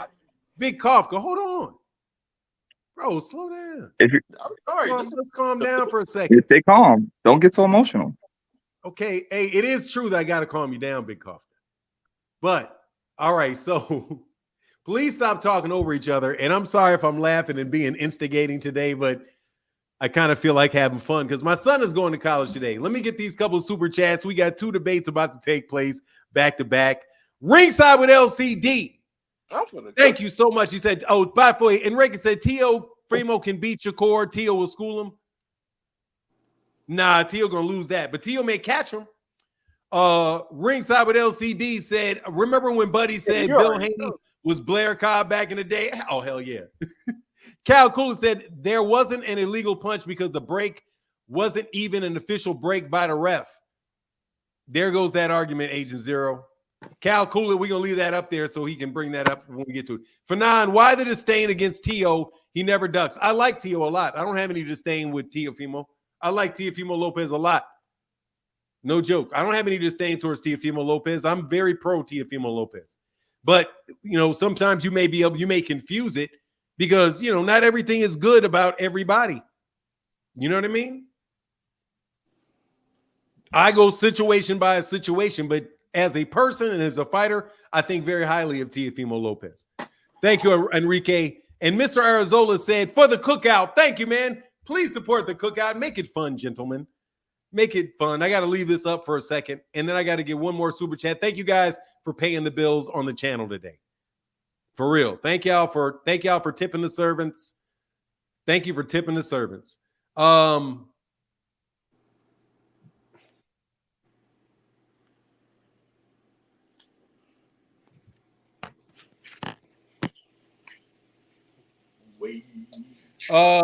guy, hey, thank you so much. Mr. Childress said, after the debate, don't compare me to Kafka. Oh, hell no.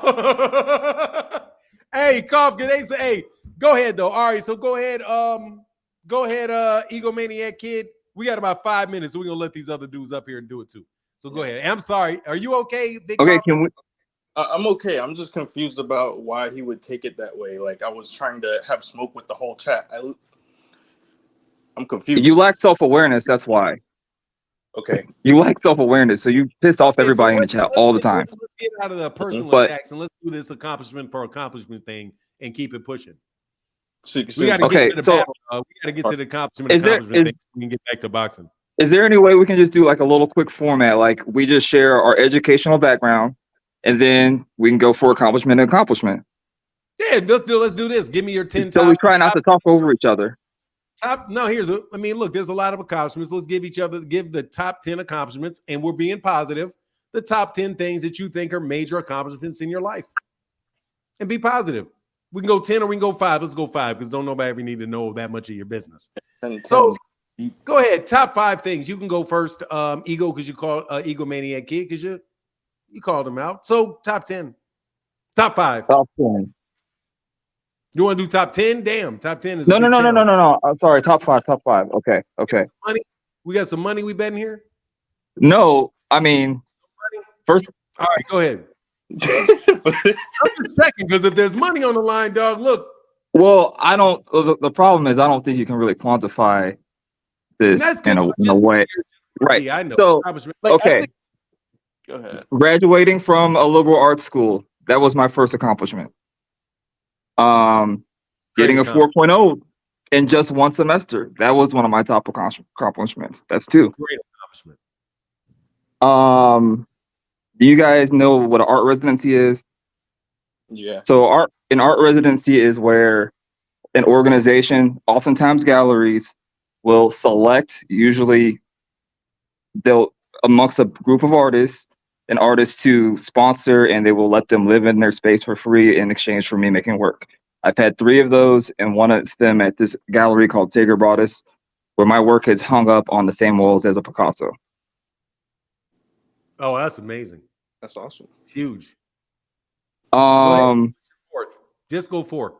Number 4. I was able to complete my first year teaching. Oh, that's awesome. Okay, friends. That's 4. That's 4. That's 4. That's it. Let's just go 4. Franz, okay. And I'm gonna be the judge. 4. Go ahead, Franz. All right. I would say graduating from Yale with a 3.5. Incredible accomplishment. That's 2 accomplishments actually. But if you want it with 1, that's fine. I would give you 2, but that's 1. That's fine. That's great. Yeah. That's amazing. Seriously, that's amazing. Thank you. I appreciate that. I completed a project with Advent Health. Basically, it's like a director program to become kind of like a director of a small clinic almost. So I completed that. Excellent. That's an excellent. So that's a management. You have a management position in a profession. That's excellent. What's the next one? You're already at 4 if you want the 3.5 and graduating from Yale. You're already at 4. If you'd like to add another one for 4, that's fine as well. So let me tell you what I find. I find both of you guys are some of the most accomplished young men. Let's stop. That's enough. I'm saying that's 4. Both of you guys should be amazingly proud of what you've accomplished. And there's no way that one of your accomplishments can be better than the other. Because number one guy's not an artist. So he can't possibly have accomplished those things. Nor could he probably even understand what it is to accomplish those things. And still I'm done. I'm serious. I'm gonna move on. The second thing is to be accepted into Yale. That is some shit that you got to be in the top 0.0000000% to even get in. And he got in. I've never accomplished no shit like that. I've got Harvard. I got Harvard on mine, but my shit is because it's a fucking class that I had to accomplish all kind of other shit in my life to even get in there for them to say, okay, we'll teach you a little bit of this, much less being the caliber of student and intellect necessary to get into Yale, get alone graduate from it with 3.5. During COVID. You guys are both employed. You guys are both constructive people. There's no way you guys both are as good as you fucking can be because that's you're in God's plans. There is no comparison. And that is something you should never do. I can't, if I felt like, oh, let me sit and walk into the room with Barack Obama and how much more accomplished Barack Obama is than me. Well, I never wanted to be a politician. So being a president wasn't an accomplishment for me. And he never wanted to talk boxing all day long for fun. So that wasn't an accomplishment for him. No, man. Like if you stand up and you believe that somebody thinks that they're better than you, that's when you get aggravated.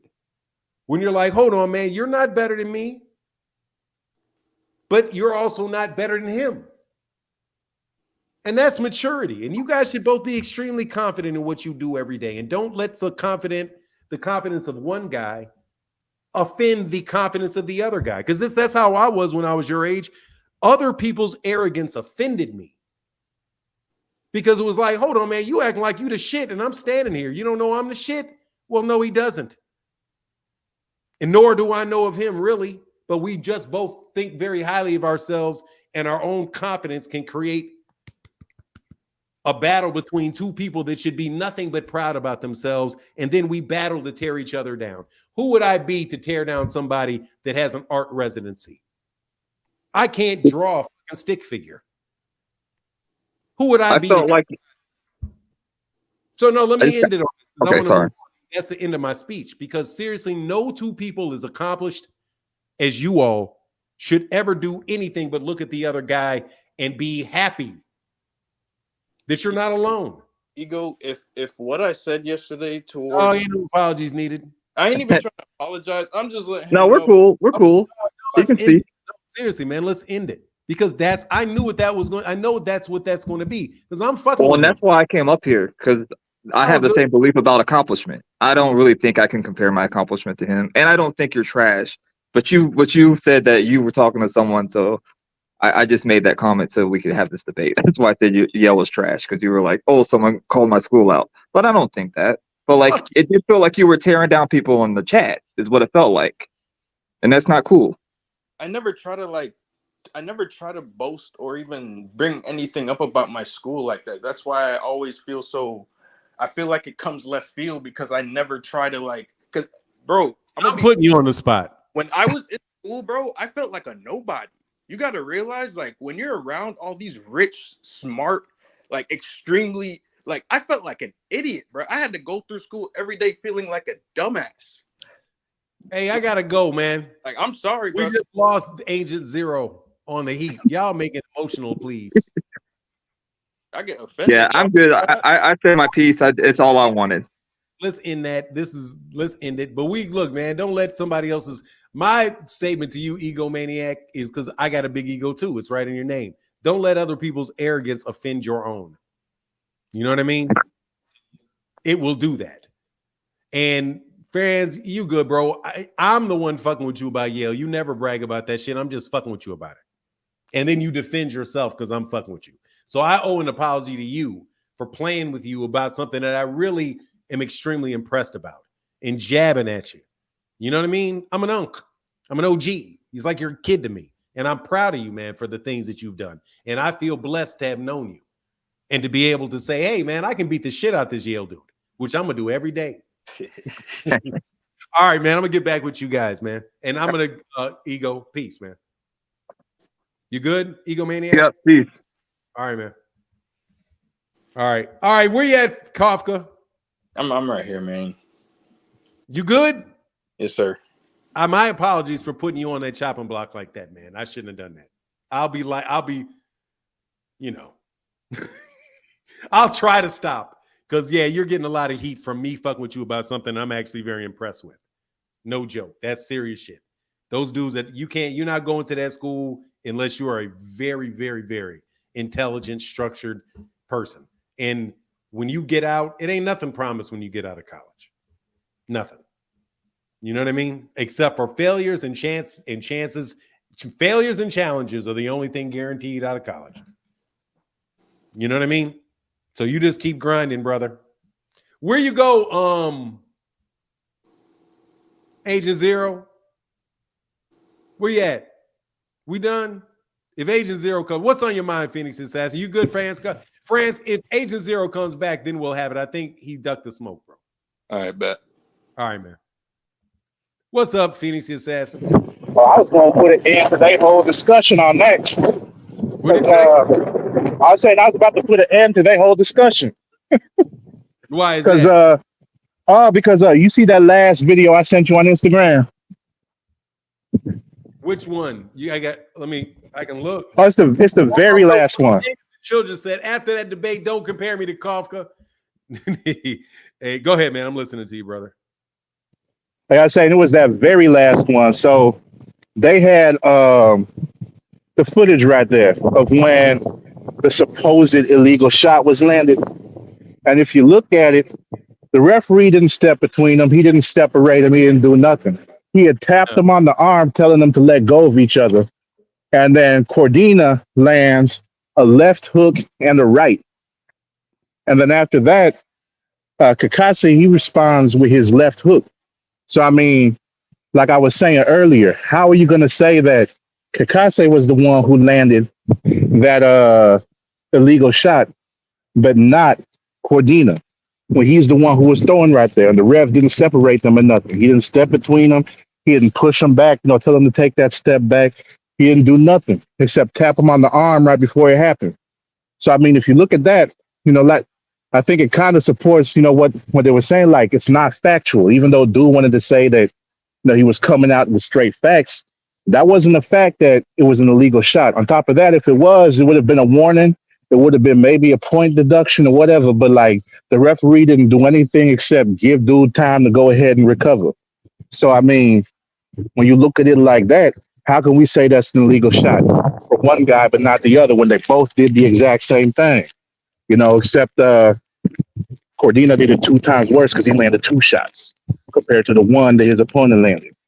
And Cordina was the one who ended up getting stopped. Like, that ain't it. On top of that, going throughout the rest of the fight, even if you want to say that Cordina never recovered, we're talking about a guy who got hit by someone with a 33% knockout rate.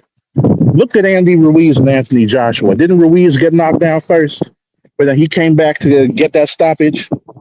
Or Tyson Fury and Wilder. Didn't Tyson Fury go down multiple times, but then he came back to get that stoppage? You can look at a whole bunch of other fights where somebody got knocked down first, like even Rayo and Edwin De Los Santos. De Los Santos went down first, but then he came back to stop Rayo. So, what, we're going to say that it's impossible for someone to recover and come back and win? We've even seen people get rocked, knocked down, and come back and outbox the person that knocked them down. So, what's the point there? And there's guys who've been hit by someone that punch a whole lot harder than what Cordina's opponent did in that fight. So, that just kills a whole bunch of them arguments about the shot being illegal and Cordina not being able to recover or whatever. He didn't look like he was out on his feet like a whole bunch of other people did, like Errol Spence against Bud. He didn't look disoriented and discombobulated. He didn't look none of that. He kept getting tagged, and that was it. Even Devin Haney finished the fight after Ryan was smacking the hell out of him. So, I mean, looking at that, I can't really say that anything that happened affected Cordina, in a significant way, other than what you would normally expect whenever somebody gets hit like that. So that was my point on that. And that would have killed the whole discussion. Man, I'm sorry we couldn't have a debate, but obviously, God has something else intended for us today. It happens, bro. He managed to squash the beef. Yeah, but that's, the squash the beef is one thing, man, but on the real, just like on MH Blackwell's channel, I talk about it a little bit, but like comparison is the death of joy. Oh, yeah. Yeah, you can feel like you're doing really well. You have food, like you got a roof over your head, you got food in the refrigerator, you got enough money to go out and get you a little scotch, got some money to go get you something, you got a nice little car shining, you can take through the car wash. You know what I mean? Like, that whole Ice Cube, today is a good day type thing. Hell yeah. And then you can look at somebody, a friend of yours or somebody, have a Twitter post where they're out there in I don't know, somewhere off in Spain or something at a villa, and you're like, oh man, that's way better than what I got. You know what I mean? Yeah. You oh man, how much money does LeBron James got?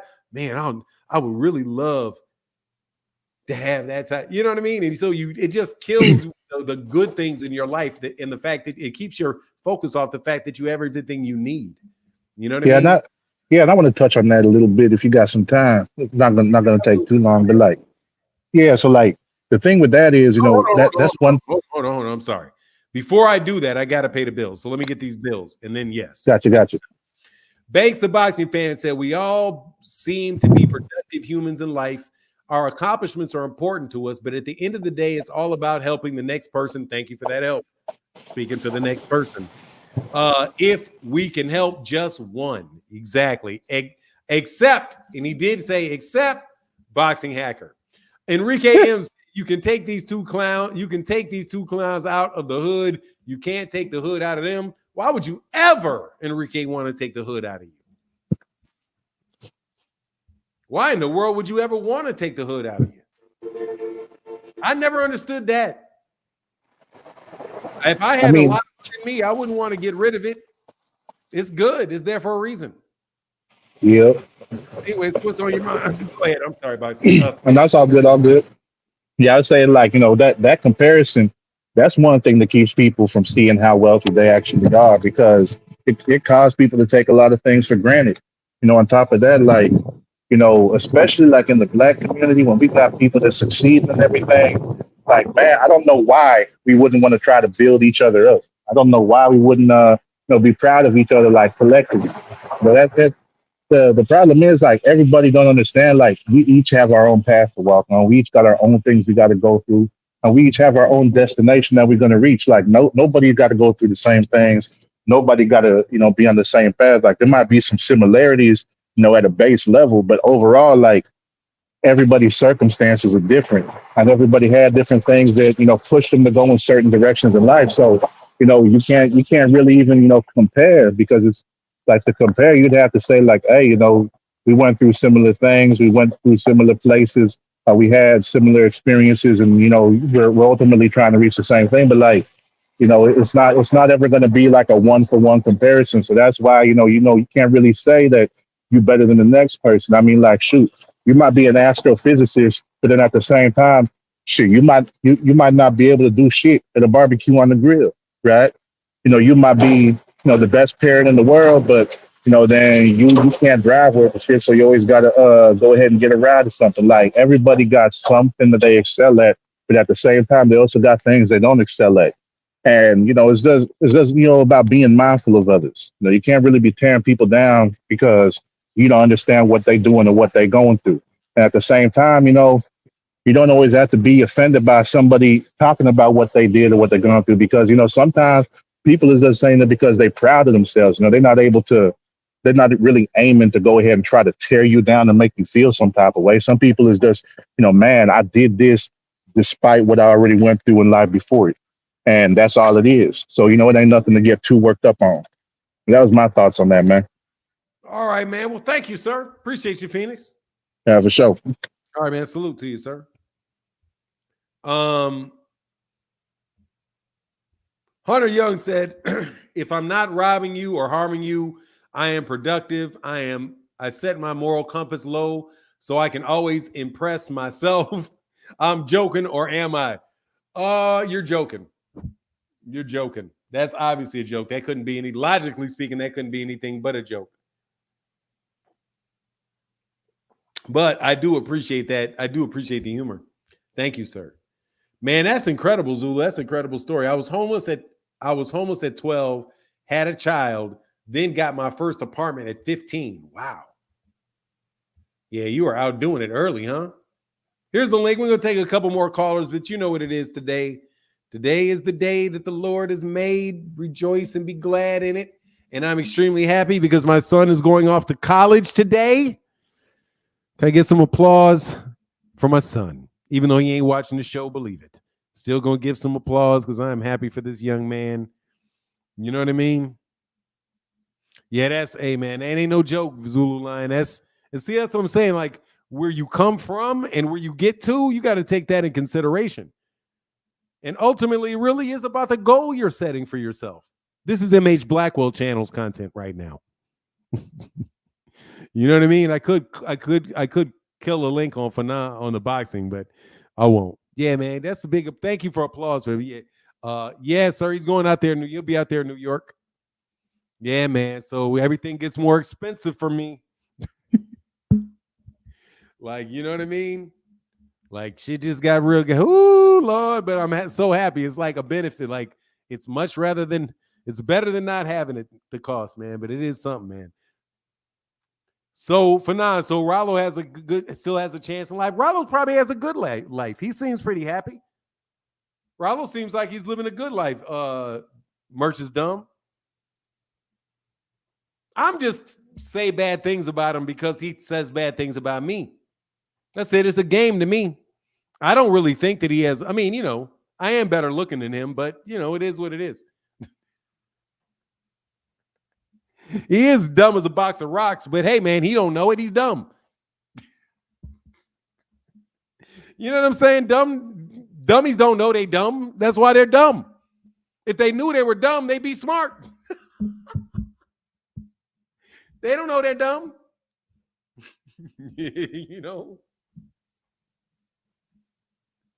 Only smart people know when they're really dumb at something. Like, nah.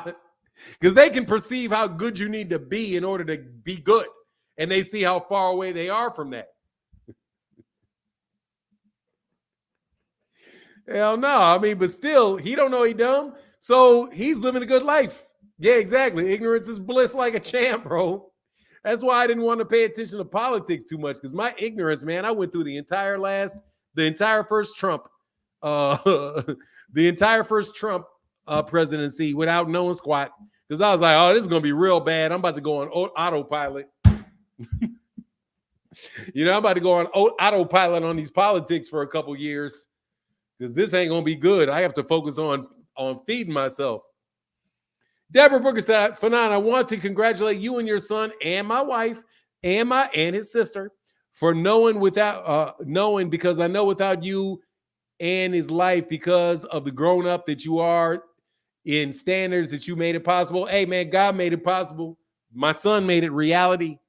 So, hey, I appreciate it, man. Thank you so much for the compliment to me. I would say, hey, man, my son got work to do, and I'm so happy he got the job as a student. Only problem is job as a student costs money.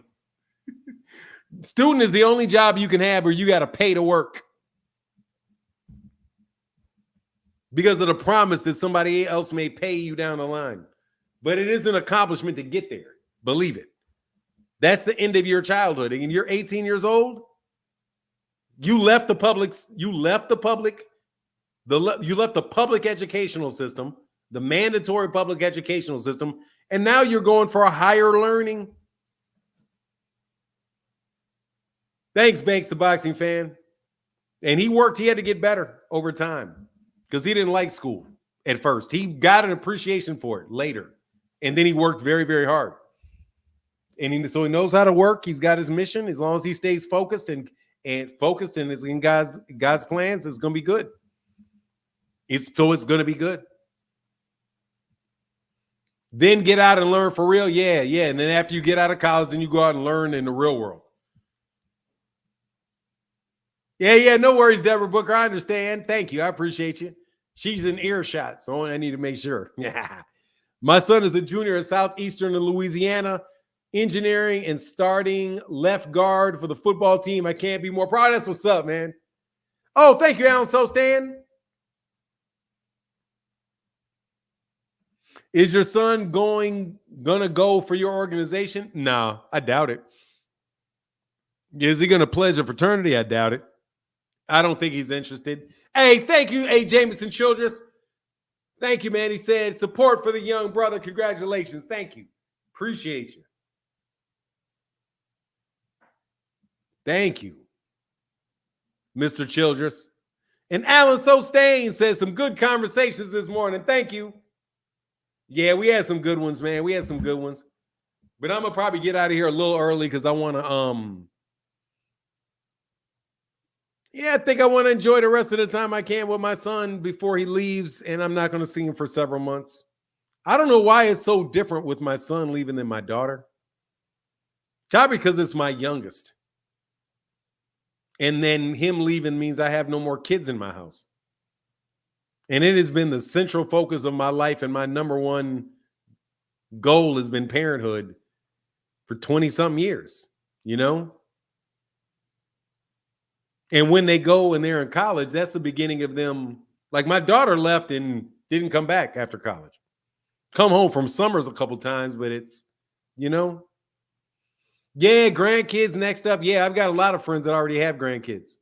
I'm looking forward to grandkids. I just tell my kids, just golden rule, please, for me with these kids, don't marry nobody short. Please don't marry nobody short, nor nobody lazy. No short, no lazy. Anything else is permissible. And preferably able to reproduce. Trust me, he'll need you. Oh, I know. Oh, Jameson Chargers, I left the nest. You need them a lot. Oh, don't get me wrong. I mean, no, I'm the parenthood doesn't stop. I just said the empty nest, and it's not as hands-on. He's left. They're leaving. So it's not hands-on anymore. It's not like, hey, let's get up. Let me make you breakfast. Hey, let's go to the store and shop, you know. For now, you can shit with the door open now. Hey, I'll do that before. Nah, I always do it in the back. I always do that with the door shut because of the fan. But you know, hey man, I get to walk buck naked from one room to another though.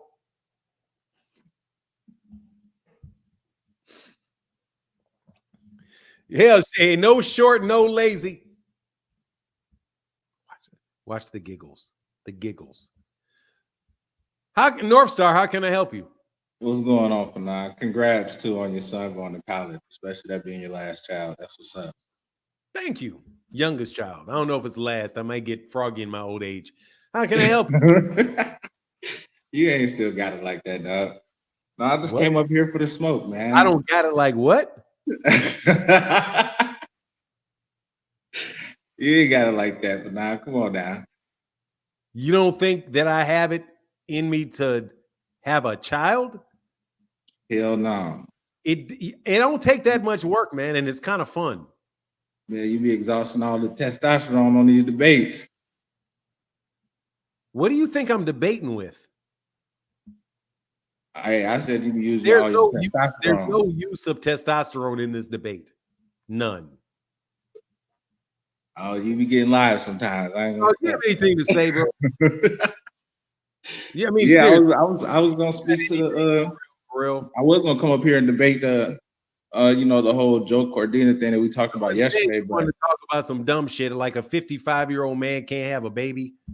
Nigga, I can get a woman pregnant, bro. I'm still fuck are you talking about, dog? How about you get a goddamn job? Can you pay for a child? I can not only make one, I can pay for one. You drop my head. You know what I'm saying? So what am I like? I proved that I can have one. Can you? Oh, most you definitely. Talk all that shit. You got kids? Do you got kids? I got one. I got a 9-year-old. Yeah. Before you start talking shit, dog. Because number one, you ain't got two, which means she may not have wanted to give you a second. Does the baby live with you? Yeah. So you married? Though. So you married? Nah, I ain't married. You not married? Nah. But you got a baby to live. Is the baby? How old's your baby? She's 9. I already said that. I didn't hear it. Oh, okay. Yeah, you old. You old. You know what I'm saying? So you got a 9-year-old. So you got a 9-year-old, and you're not married to the mother. No. Living with you. Yeah, we all live together. What do you mean? Okay. That's not normal? I didn't say whether it was normal or not. But why would you ask if she lived with me? Because did your kids live with you? If your child lives with you. Did your kids live with you? Absolutely. Live with me right now. That's married to the mother. Right. That was back in the day though, huh? And I was married to their mother for a couple years before they were born. How long was y'all together before they was born? 10 years. Okay. Not married. We was together 8. We was together 8 before. We was together 8. How long? Just so you know, you're talking to a real old school person. I did not move in with my wife until we were married. Right. Y'all old school. That's why It I'm ain't not that long married. ago. No, it's called doing it in a way. It's called doing it in a way where you have the highest likelihood and for the intention of starting a family. See, when you get married, and I'm not saying that people that don't get married can't be great parents, but the reason that you get married is to start a family. And then you prepare your nest. And then after your nest is prepared and you're set and she wants to have kids and you want to have kids, then you have kids because you know the money is set. You know that you're mature, that you're not running around looking for other things. So that's what I did. So if you want to talk about whether or not I can have children, what you should have said is, hey, aren't you 50 plus years old and relatively close to the same age as your wife? I ain't doing. I'm just playing with you. I ain't gonna be. But see, this is my point, dude. I'm not your puppy, Negro. Don't play with me. If you want to sit up here and have a conversation about boxing, man. Don't play with me. I came up and congratulated you on your family. You threw out having some more kids. So do you want? I don't give a shit about what you think about. Negro, what do you want to talk? You want to talk about boxing or not? Yeah, that's what I came up here for. I was gonna jump in the fire, you know what I'm saying, throw a little something on it, but at the same time, I wanted to ask you about the guarantees that Al Haymon got going on with the caption that you got. Oh wow, I didn't hear the news. That's impressive. I come up here every time and ask you or try to get to the caption that you got on the. You come up here every time to troll me for fun. That's what you do. But why do you say it's trolling? No, that's what you do. You waste my time and you troll, and I have fun by talking real bad about you. But that's why you don't. Once I get off, you do that. Once I get off, that's why I wanted to be on here too. So nobody actually has to see you get done like this. Do you want me to be on camera? Yeah, that's good. I don't have a problem being on camera. Appreciate you. Man up, put your face on camera, son. Yeah, I don't mind being on camera. Yeah, there you go. Shit. I like to move, be active. You be having me cracking up sometimes. So back to the question. I'm glad that you asked that. The guarantee is this. They got the gate guaranteed from the MGM Grand. They didn't have that before? I don't think that they've done gate guarantees before. No. For the fighters? Is that how that's working? Trying to get an understanding. Gate guarantee would mean this, that you're not going to lose any money and you're going to make a minimum money from the venue that they're putting the fight on. It means the venue is paying you to put the fight on there. That's the way that I interpret it. Because if you have it was reported by Alan Dawson that for the Canelo fight, two things are taking place. One is Turki Alalshiehk has already lost $20 million they're already $20 million in the red for the UFC card that's the same night.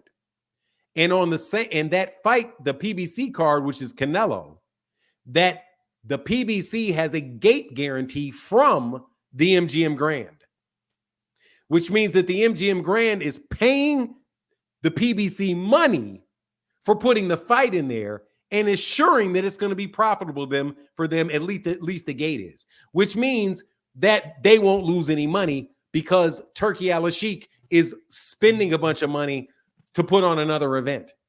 So basically what it is it operates as insurance. It does two things. Number one is it guarantees a certain amount of revenue for Canelo and Gervonta, because Gervonta is fighting in Vegas. Also, it ensures that it puts a stop on their losses that Turki Alalshiehk is trying to put on them by losing a ton of money for a UFC fight and saying, "Oh, let's just give all the UFC tickets. Let's give all the UFC tickets away. Let's spend a bunch of money and lose a bunch of money just so we make the Canelo Alvarez fight look bad." But Al Haymon says, "Hey man, MGM Grand, they're trying to fuck me over. I might move my date." Oh, please don't move the date. We'll pay you this amount of money for putting the fight on. Now, do you know why the MGM Grand might do that? Because they're gonna make that money. How are they going to make the money? They like shit. They know the numbers. They know the numbers, especially with a Canelo and a Tank David. No, that's not how they're going to make it. How does Vegas make? How does the MGM Grand make money? But people coming. Yeah, but what kind of people come to the MGM Grand in Las Vegas? Casino. It's a casino, isn't it? All type of people. Yeah. It's no gamblers. They're going to gamble on the fight at the MGM Grand. So they're going to Vegas is making way more money off the gambling related to the fight than they're going to get paid for the $22 million. Shoot, they may make $22 million off 3 or 4 high rollers losing money on poker. They'll give them damn tickets away just to get those guys there. So it seems like Vegas said, hey, slow down, Turkey. Slow down. You're not fucking with our gambling money, Turkey. So is Turkey somewhat effective or no? His plan ain't working. Because at the same time, if that's how Vegas make their money, that's how they make their money. Like him putting on the fight at the UFC with in the dome or whatever. I don't understand. Was there a question there? Well, I'm saying like I don't see how like I don't see how why that's important. I'm saying like the people that come and gamble, like they can come gamble at the MGM. I don't know. I've been to Vegas before, so like I don't know. Maybe some people like to go to certain places, but I just went as a tourist, so I went all around. You know what I mean? Uh-huh. But I'm sure, like you said, the high rollers, they probably got their little spots, and the MGM know that when it's hot, it's hot. You know, it's so gambling, man. It's a big boxing event with Canelo or Gervonta there, and they know that they're doing big gates and they're making a lot of money on gambling for the fights. It's in the reason that they bring boxing matches there is to make money through gambling, not making money off ticket sales. 80%, according to Canelo Alvarez, 80% of those ticket sales, the pay-per-view sales, the ticket sales go to him, go to the fighters, go to them. Mm-hmm. So why would Vegas care? Vegas doesn't care about the $20 million. They don't care because they can probably, who knows, they may make $500 million that night in gamble. They may win. Let me do the research real quick. How much is Vegas, a casino, earning a night? How much does Vegas earn in gambling per night?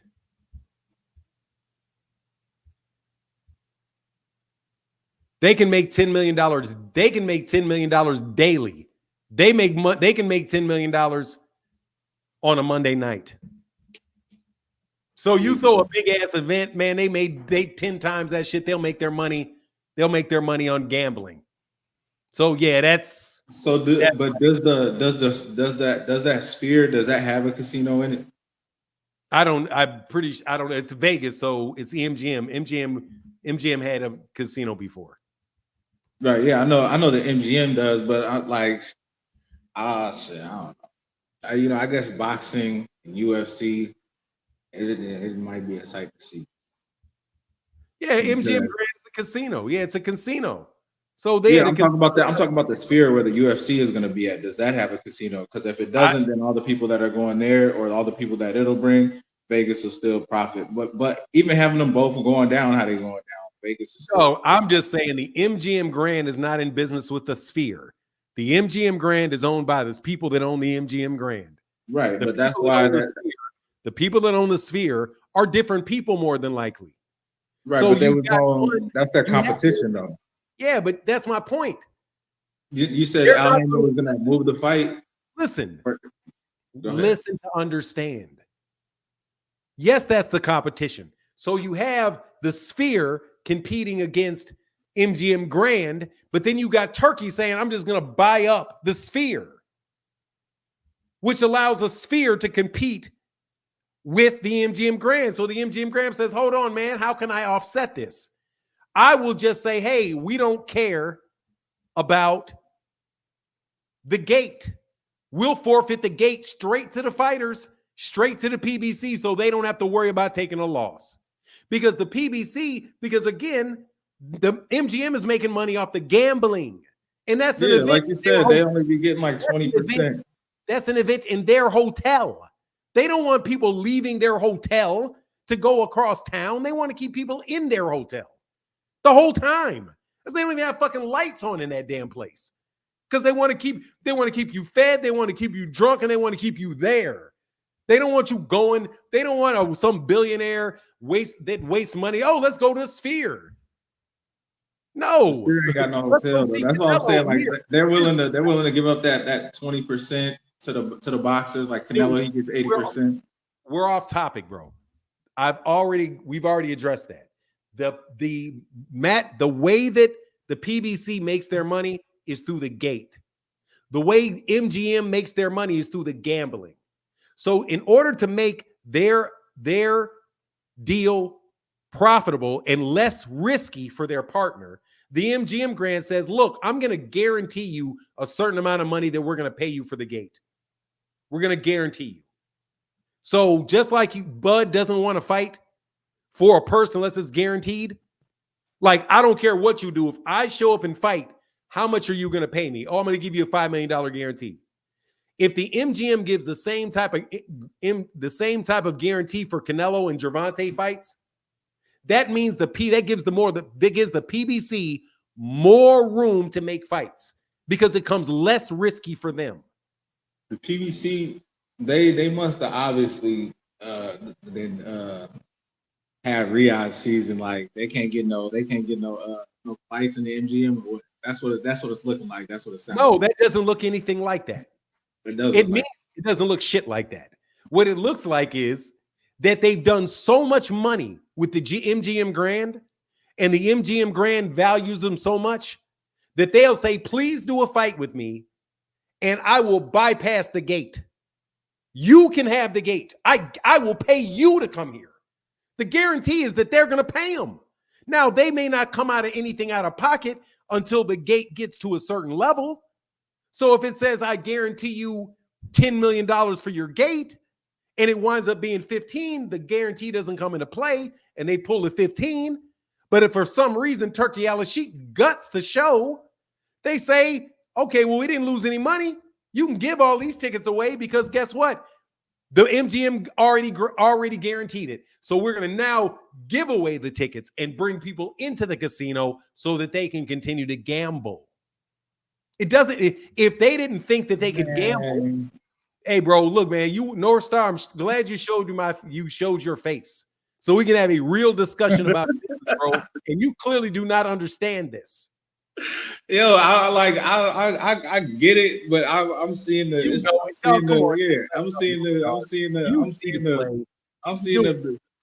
look, Turkey shaking up the things in boxing. He's doing things that the fans is liking. Al Haymon in the PBC, the shit that's been going on in boxing the last maybe 50, the Floyd era is over with. If people kept going by that motto of making money, keeping their O and all of that, not making the best fights. You're changing the subject, bro. I'm not interested. We're not having a new discussion. We're back over here on the topic we're discussing, which is the guarantee that the PBC got, the gate guarantee that the PBC got for the Canelo. He outsmarted them. He outsmarted Turkey.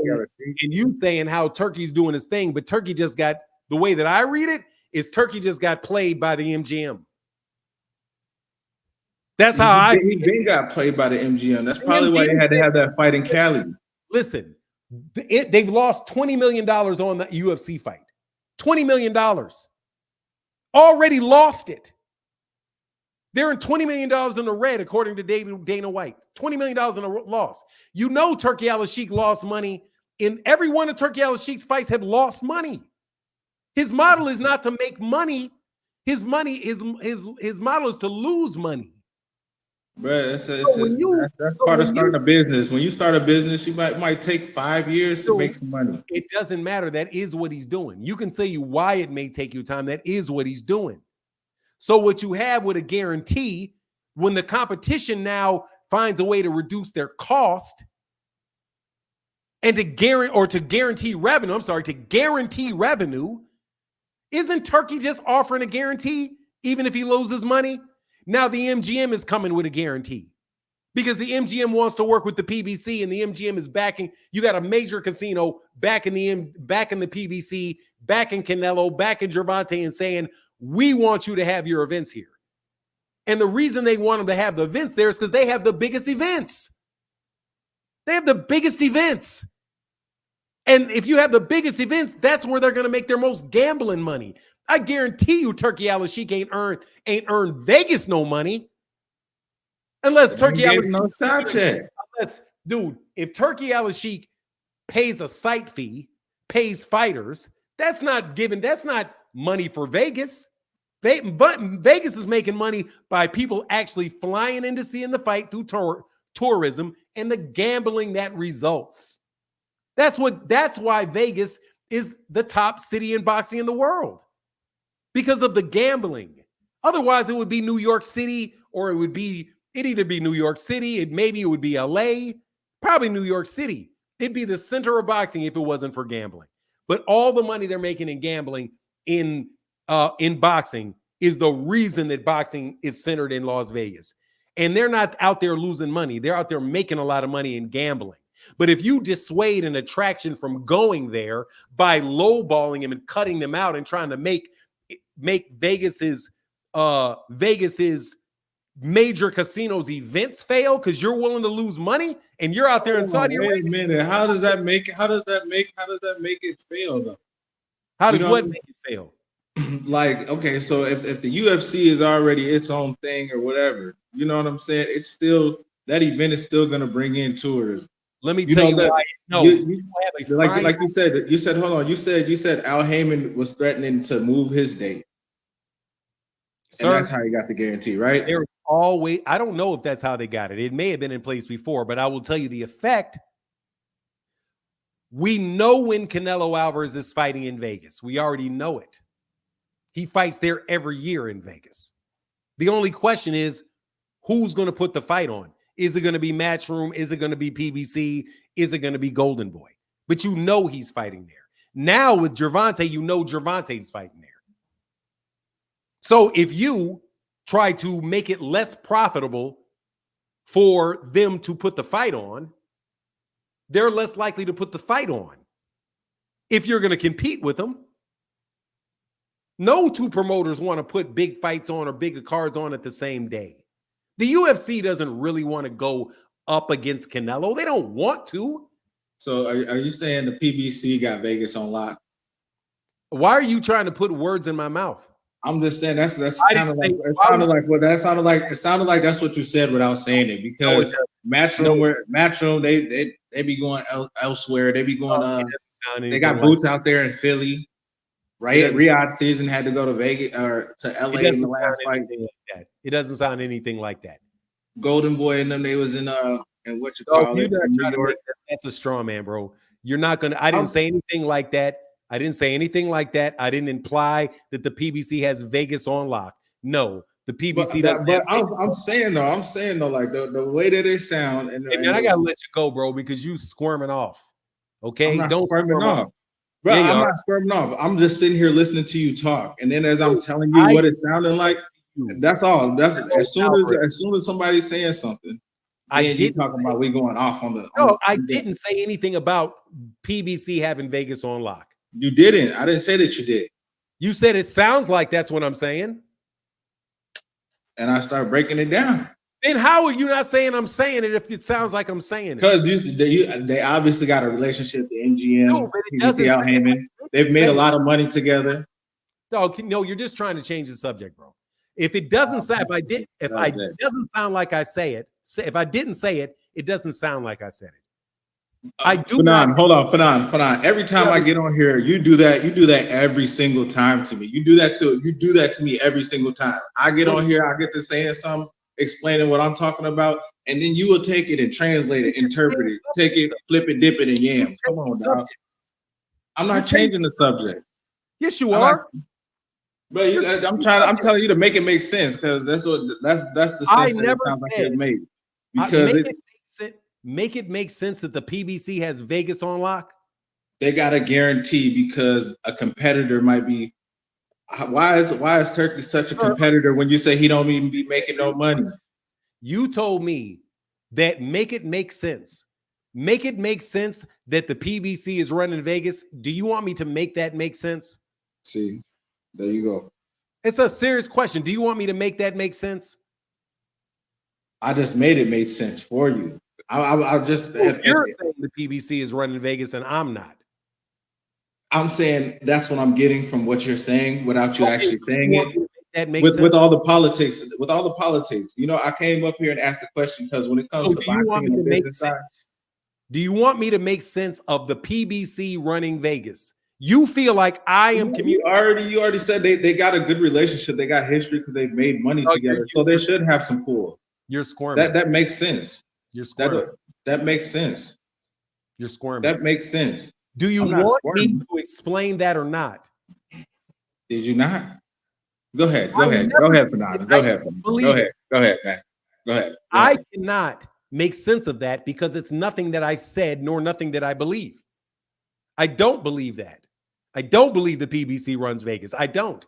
The UFC has all kinds of events in Vegas. There's NFL in Vegas. Who I think runs Vegas is gambling. Gambling runs Vegas. The casinos run Vegas. The MGM Grand is one of the biggest casinos in Vegas. They have billions of dollars going through that event. And I think that they care about the events that they put on in their hotels to make money off gambling. That's who runs Vegas. Gambling. Did I make that make sense for you, North Star? Yeah, that's yeah. When it comes to boxing, though, like it's obviously it's been spoken on a little bit that like Turki Alalshiehk is coming in. He's coming in a way that is not looking favorable. Like, and it's only to again, bro. I can't go to a third topic. No, I'm not changing subjects. Mind you, what subject do you think that we're on? Because you asked me, am I changing subjects? No, I'm actually just talking. Because as soon as I just to talk, bro. I need to know. Bruh, I just sit here and listen to you talk. As soon as I say something, you try to say, what'd you say? What subject are you responding to, bro? What subject? We're talking about the subject at hand, the headline, the thumbnail. We're probably about the guarantee. About the whole business of it, the guarantee, why that's important, why that it wasn't something. I guess before it was the, you know, like Canelo gets 80% of the. Dude, you're confused, bro. You don't know what I'm saying. No. This is you're what literally confused, bro. You don't know what's going on. I was confused when I came in here and you broke it down. Confused. I'm still confused. Yeah, you still confused. You can't tell how me because. What's the guarantee? You won't let nobody talk. What's the guarantee? Once they start making sense, you just don't let them talk. I can let the guarantee is the gate. That's what you established. You already said that they was a fighter like Canelo already gets 80% of the gate and concessions, so they offered to give them the other 20% pretty much. No, that's not just to make sure that they didn't move the fight. Wrong. In the scenario of a Canelo, he's already getting 80% of the gate. That's not right. You didn't say that. Wrong. You didn't say that. He don't get 80% of the gates and pay-per-view. Excuse me, sir. You don't understand. Is that an example that you gave? Sir? No, it's not. I'm asking you a question. No, that's not an example that I gave. No. So what example did you give of how Canelo pie is broken up? Do you understand it? Can you repeat it? The question is, do you understand it? Do you understand it? I'm getting the understanding from you. You like to run around it. I understand it. There's no doubt that I understand. Okay, so then I just asked you a question for clarification. No, you need to explain it to me in a way that tells me you understand it. I just broke down the information that you gave to me, and now you're running around it. And if I'm mistaken, I'm asking you again. Could you break that down? I'm asking you again. Let me get back around to you not understanding it. I'll explain it again. Hold on. I only asked just for the Canelo part.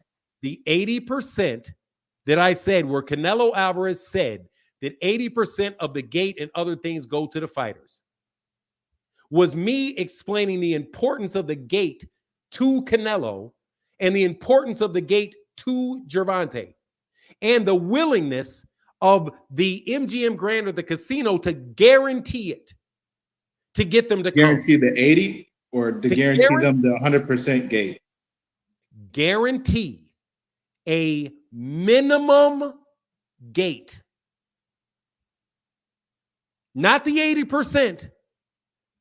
Guarantee a minimum gate. That's why I'm saying you don't understand.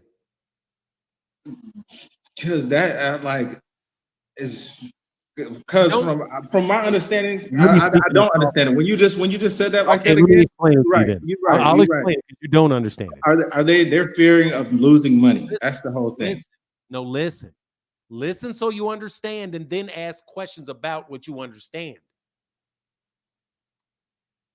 A guarantee is not money paid out. It is a agreement that if you bring your fight here, the gates, when we pay you for the gate receipts, because we're going to count all the tickets, we're going to count all the money, and we're going to write you a check based off all the tickets that are sold. But we want to make sure you come here. So we're going to do you a favor to encourage you to come here, because you may have some wondering about whether you want to come here or not. But I really want you to come here. I am going to give you a guarantee on your gate, which means that no matter what, I'm going to give you a check, and the check is going to be for X amount. A minimum, meaning if it doesn't make a certain amount, at least X amount. Now, if you get more than that, hold on. Let me ask you a question as we're talking. You said the minimum, right? The guaranteed minimum. No need to ask questions if you listen till I'm done. Then guaranteed minimum. Then you may guaranteed minimum. Listen. A guaranteed minimum, right? Listen. Minimum. Listen. Minimum. That's what you said. Guaranteed minimum. I do not want to confuse terms like a minimum. I'm going to use the word that was used by Alan Dawson, a guarantee. The guarantee is related to the gate. Okay? It's related to the gate, which means if it doesn't do well, you're still going to get this. But if it does more than this, you're going to get whatever you earn above that, because we want to encourage you to come here and have the fight. Now, that's what I'm saying. Now, do you understand that? I do understand that. Now you understand how that was not. So now Turki he really a threat. We're not done. Listen, because we're not done. Now we're going to talk about the 80% that you seem to be confused about.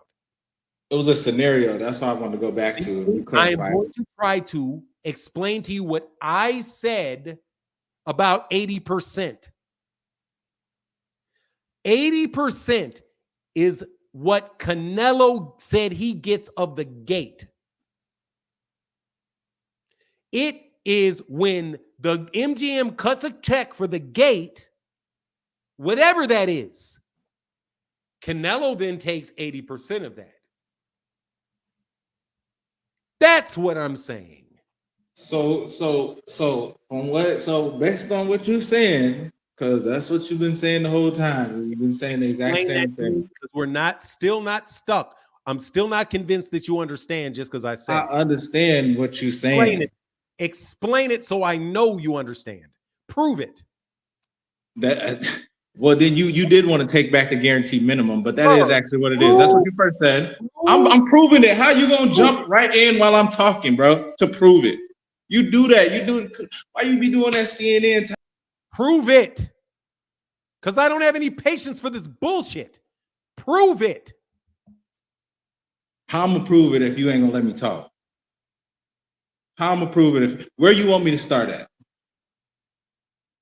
He's gonna get a guarantee. Obviously, they need this guarantee because they're in fear of not making the type of money that they usually do. Negro, I didn't That's say the conclusion. That's the conclusion. I didn't say any of that. That is not what I explained. Can you explain that you know what I'm talking about? What I'm talking about?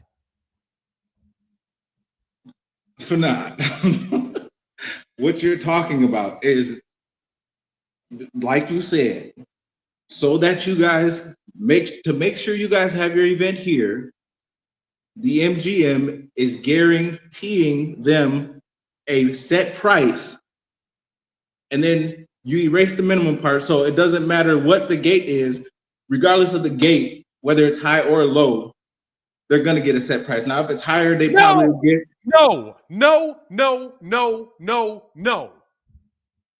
Very wrong. Very fucking wrong. Okay, what did I just say? What did I just say? What did I just say? What did I just say? What did I just say? What you said was that no matter how high or low the gate was, that Canelo, Alvarez, or Gervonta is going to get a set price. That's not what I said. That's and wrong. Then I took it back the same way you took back minimum. The same way you took back minimum and made and don't understand, and it's okay. You're much. It's you don't understand, and but not. Listen. You don't understand, and it's okay.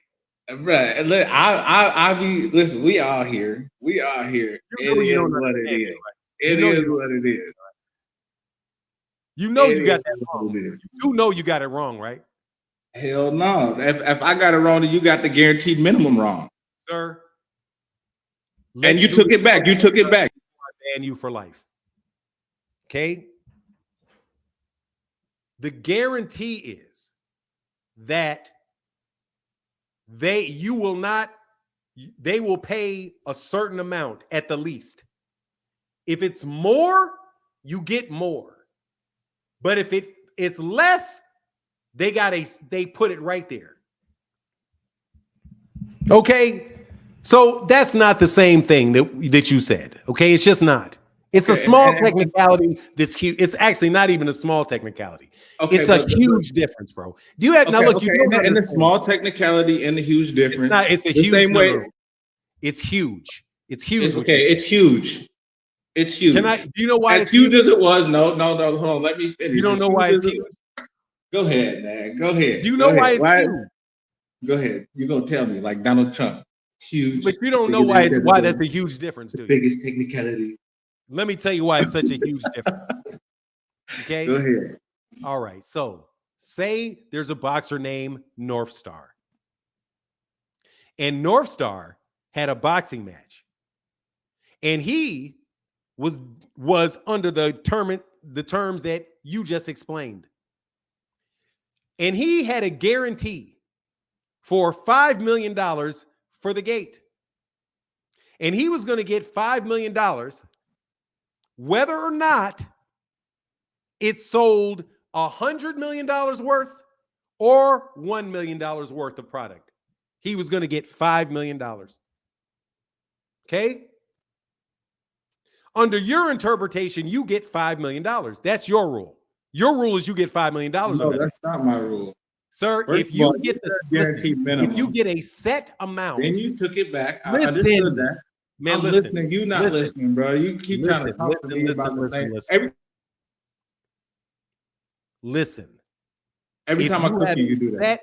If you have a set amount and you're only going to get paid that set amount no matter how the event does, that means you're going to get that set amount, $5 million, no matter how much gets sold. But if I tell you that I'm going to set a floor that you're going to get $5 million, at least $5 million, and you're going to get a percentage of whatever's above that, dude, you may be leaving $20 million, or you may wind up getting $30 million instead of $5 million.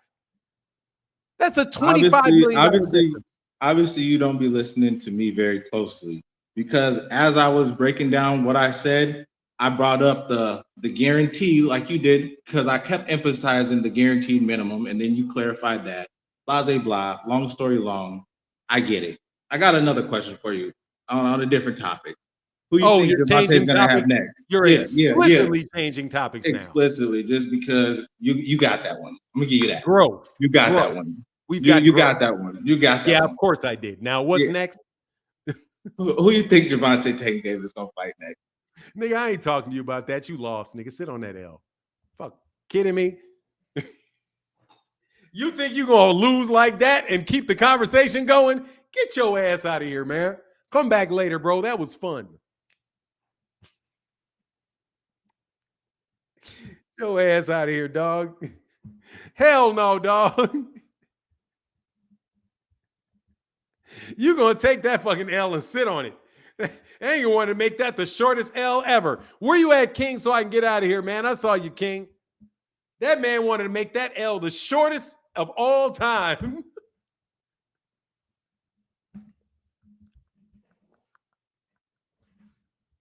That man wanted to say, you win now. Let's go to the next one. Hey, I had to have some fun today, man. Fanon, hey, he wanted... But now something wrong with dude, and a lot of people coming to your show, they be good. People just a little off. No, man, they trying to win a debate, bro. They suck. What happened? What happened? What happened? Oh, you hope what's still Loma?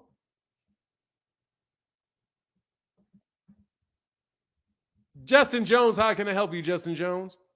What's going on, man? I just want to give you a big shout out, bro. I've been watching your channel for the longest. And thanks, bro, man. You're funny. The content is awesome, bro. Just like your patience too, man. Like you got great patience as well. Keep up the great work. I just want to give you a shout out. Thanks, man. I appreciate that, man. Thank you, sir. All right, Justin. You have a wonderful day, man. You too, brother. Hey, man. Young black folk like me, man. I'm popular with the kids, man. What y'all talking about? Hey, man, you got fried, partner. I can't give him no wrench. Oh, okay. On ML Blackwell, I will give him a wrench if he gets here within the next 10 seconds. The count starts now. Let me put a link in here. I'm going to put 3 links in here. 1, 2, 3. Okay, 1, 2,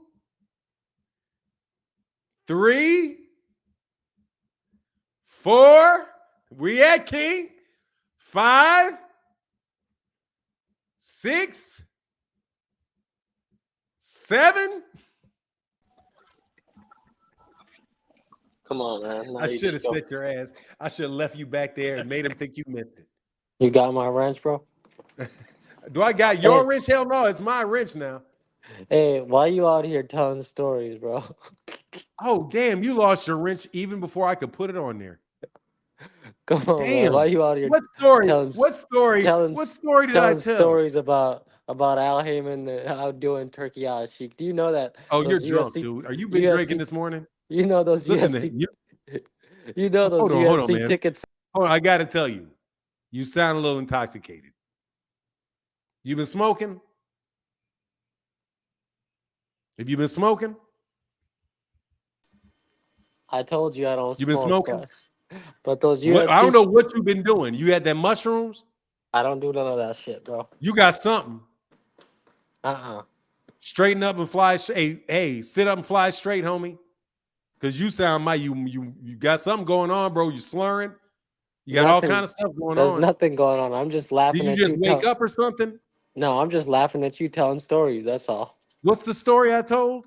So you out here saying that Turki Alalshiehk is what's your title? He's getting outsmarted by Al Haymon. You do know that the UFC is selling tickets better than that Canelo Alvarez event. You do know that, right? You can go check. Oh, really? And you're believing in articles that you saw on Twitter. Oh, really? Off of a no, I'm fake sorry. Ass, I'm sorry. Off of a fake ass source. I could have. Dana White is a fake source. Dana White. What did Dana White say? Dana White said that they are $20 million in the red for that event. Dana White said that? Yeah. Dana White said that. Dana White said that. Can you show us the receipts on that? Oh yeah, it's on that. Yeah, it's on that. Go to Alan Dawson's. Go to Alan Dawson's Twitter page. Man, Alan Dawson is a piece of shit. Wow, dude. What have you been smoking, man? Seriously, man. What have you been doing? Man, go look at the ticket sales on the UFC Sir, event. it doesn't matter, bro. We found out what happened to ticket sales with Bud. They don't know whether or not they bought all the tickets them damn selves, man. Oh, there you go, throwing that accusation. Didn't we just do that? With what happened with Bud's ticket? Turki Alalshiehk again. Dude, Bud Crawford gave away like 4,000, 5,000 tickets to that fight. And they were listed as sold. How do I know that? And you got Dana White saying that that they're $20 million in the red? That's not what I'm seeing on the ticket sales, but what does $20 million in the red say? What does $20 million in the red mean? But for real. I gotta jump back to work, bro. No, I need to know because I need to know. What is 20 million? Maybe I got it wrong, King. What does $20 million in the red mean? I didn't hear Dana White say that. I'm just looking at the ticket sales. Let me see. Ticket sales at the Sphere. I can get it for you. You like to, I don't want to be without a source. You know what I mean? I wouldn't want to be out here just making shit up like I'm, Rick Glazier or something. Because you damn sure ain't got no. Yeah, it's right here. Can you read? Hold on. Here, let me put myself on the main screen. It says Dana White told me UFC is now 20 million in the red and counting for production costs that go into the UFC Nosha event at the Sphere. Where'd you go?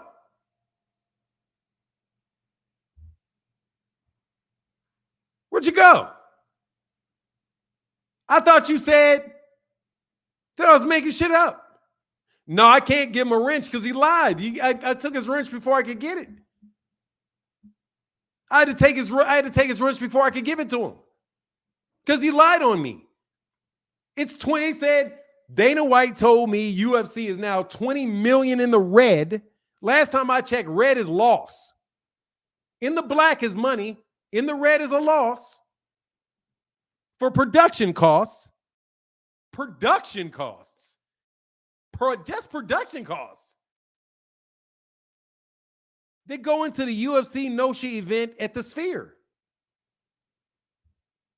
Where'd you go, King? He is now 20 million in the red. What? You got to hit mute, man. On me. You're going to unmute yourself. But you got to put me on mute. Yeah, you there? Yeah, I'm here. All right, what's up, man? You hear me? Hey, how you feeling, my brother? Man, I'm good. I got to fight with people today, man. I actually, feel pretty good. Hey, man, I'm sitting up here listening, and I'm laughing my ass off, bro, because the dude North Star you was just talking to, obviously he don't know nothing about boxing or the history of it. Because like you were saying, the casinos in Vegas, they the ones who make the money.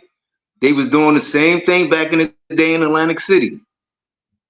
Don King and all them, they was doing the same thing. They was generating money off the gates. Back in Atlantic City, that's how Tyson and them was getting their money like that. So you was right about that. And it's something that a lot of these new jokers don't know nothing about because they don't know the history of it. They don't know the background of boxing. So you was exactly right. They got to do their homework. Yes, sir. But don't get him confused with somebody that wants to tell the truth. Right. That dude ain't trying to tell the truth. He's just trying to make it look like Turki Alalshiehk is taking over boxing in the U.S. when he's losing money.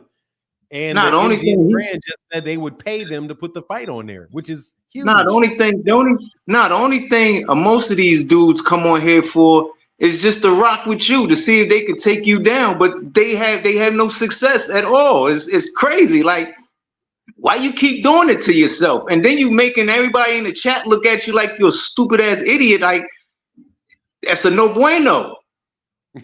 No bueno. No bueno, me. It's a no bueno. No bueno, muchacho. What's going on, man? Like, It's crazy. For now, I just had to get up here, man, because my man was talking so crazy, and then King get up here with this reckless shit. Like, I don't know what you was talking about, my guy, but yo, if y'all don't know nothing about boxing, stop coming at Fanon neck, because he gonna turn your gas off, bro. Like, y'all gassed up too much, and he gonna come like the gas man. He gonna turn y'all gas off. Stop it. Like, just stop. For now, you have a blessed day, my guy. I'll talk to you later. All right, Vivo, get back, man. Peace. Yeah, yes, sir. Hey, man, the Phenomenal Show said the MGM Grand site fee equals MGM is paying the PBC to have a fight there. Same thing they do with Gervonta. That is major. Hell yeah, that's major. That means, dude, you showing up to Vegas and you getting paid.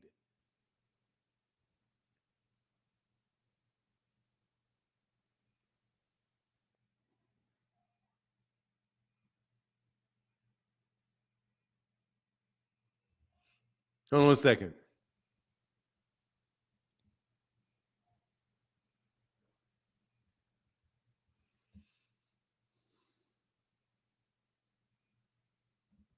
Yes, sir. All right. Well, look, man, like I said, I'm going to get out of here a little bit early today, man. Thank y'all for chopping it up with me.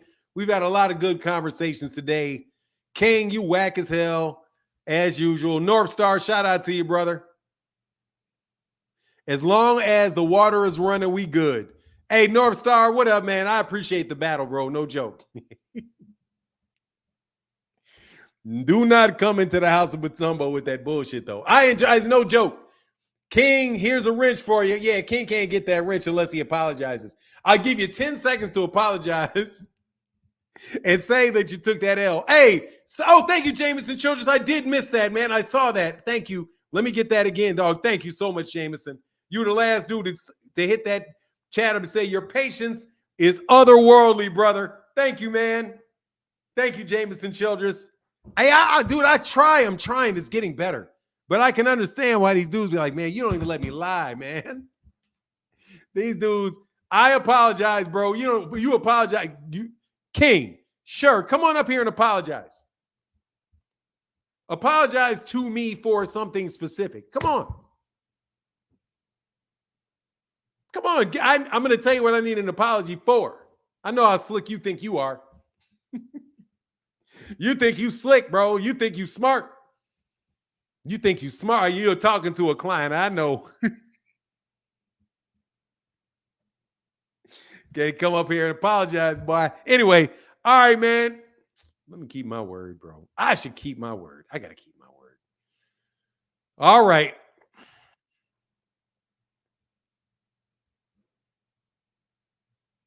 Hey, King better not come up here and apologize. I promise you. King, you better not accept that ring. What? You think you got a new crew forming or something? What do you think this is? What do you think? You got a new troll crew or something? You about to form? I like King. He be coming. Wonder Trolls Unite. Wonder Trolls Unite. The hell is this? No, there ain't no trolls. Brotherhood of the ass whooping. Y'all doing me like Ray Davis? He be trying. He be digging. Nigga, you be trying too. Nah, I don't even be trying. Bro, I smoked you. You couldn't get around it. Hey, that I do it every time. Hey man, that statement when you said you smoked me, that may have made me upset if your voice didn't crack in the middle of it. That shit cracked like a mug. You said, I smoked you. It's like your shit's like you with that puberty. Your voice said, I smoked you. No, I ain't got the headphones plugged in. That's why. No, it'd be normal. Hey, do you use it though? No joke, North Star. The way that I whoop your ass, take notes. Because I'm telling you how I did it. No, for real. Listen to me. I'm giving you real value for your time. Real honest value for your time. The way I whooped your ass, instead of like focusing on the pain from that ass whooping, What you should do is you should do like a good boxer does when they get their ass whooped. What they do is they say, ooh, how did he whoop my ass like that? Let me do a post-mortem. Let me review. Let me watch the tape. And you go back and watch that tape and see how I whooped your ass. And then you take that and you go to somebody else. But now, let me finish, man. Let me tell you, I'm giving you for real for your time. Because this is the only good thing that can come out of this, with you fucking with me. Is I will whoop your ass so bad that you can take that lesson and then go use it with other people and maybe pull some shit off over there with them. Really? But nah.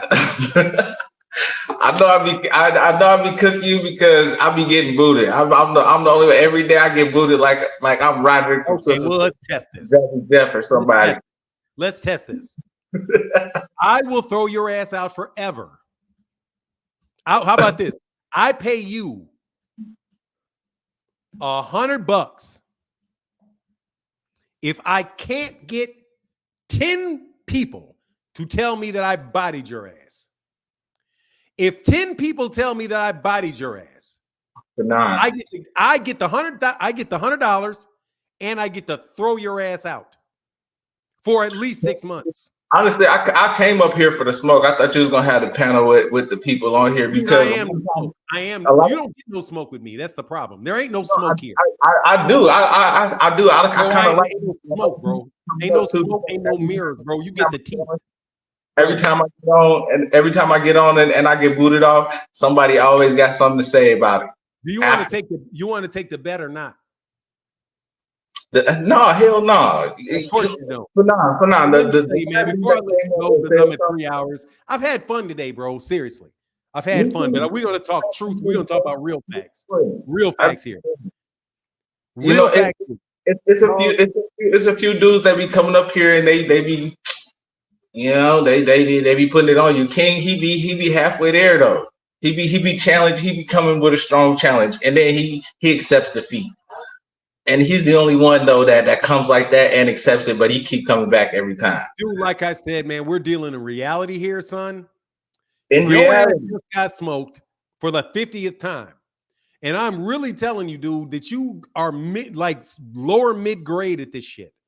So just listen to what I did to you. Dude, I point out every mistake you make. You didn't even point out none of the mistakes. There was no mistake. I gave that to you. You gave it to me. I gave it. That I was right, and then it was over with. That you just laid your sword down. It wasn't even an accident, bro. Let me tell you something. I gave you everything that you can use from me today. Okay, I gave you everything that you can use today. Please stop messing with me, man. Please stop. Unless you're going to be stone cold honest and just tell me what you think. And stop trying to win debates with me, man. You're lower mid-grade, bro. Somewhere between Rollo and Here for Boxing. You don't have like the whole homoerotic passion that Here for Boxing has.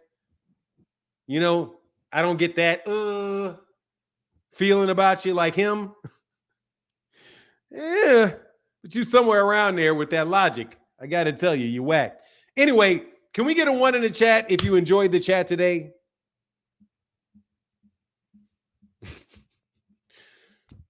You know what I mean? Hey, Ralph Chestnut, thank you, sir. Said channel support. Thank you, man. Thank you, Ralph Chestnut. Yeah, he's pretty bad, bro. Here for Boxing is hands down the worst. Thank you. I'm glad you guys enjoyed it. North Star, go hit rewind and listen to it again. I gave you all the advice that you needed. I purposely gave you a class where I pointed out everything that you did that is kind of makes you so, makes you suspect. But anyway, with that, I'm out. Y'all have a wonderful day. Deuces. Thank you guys so much for supporting the channel. And with that, I'm out. Blessings to each and every one of you. Especially y'all that got y'all asses whooped today. The ass whoop crew. Peace.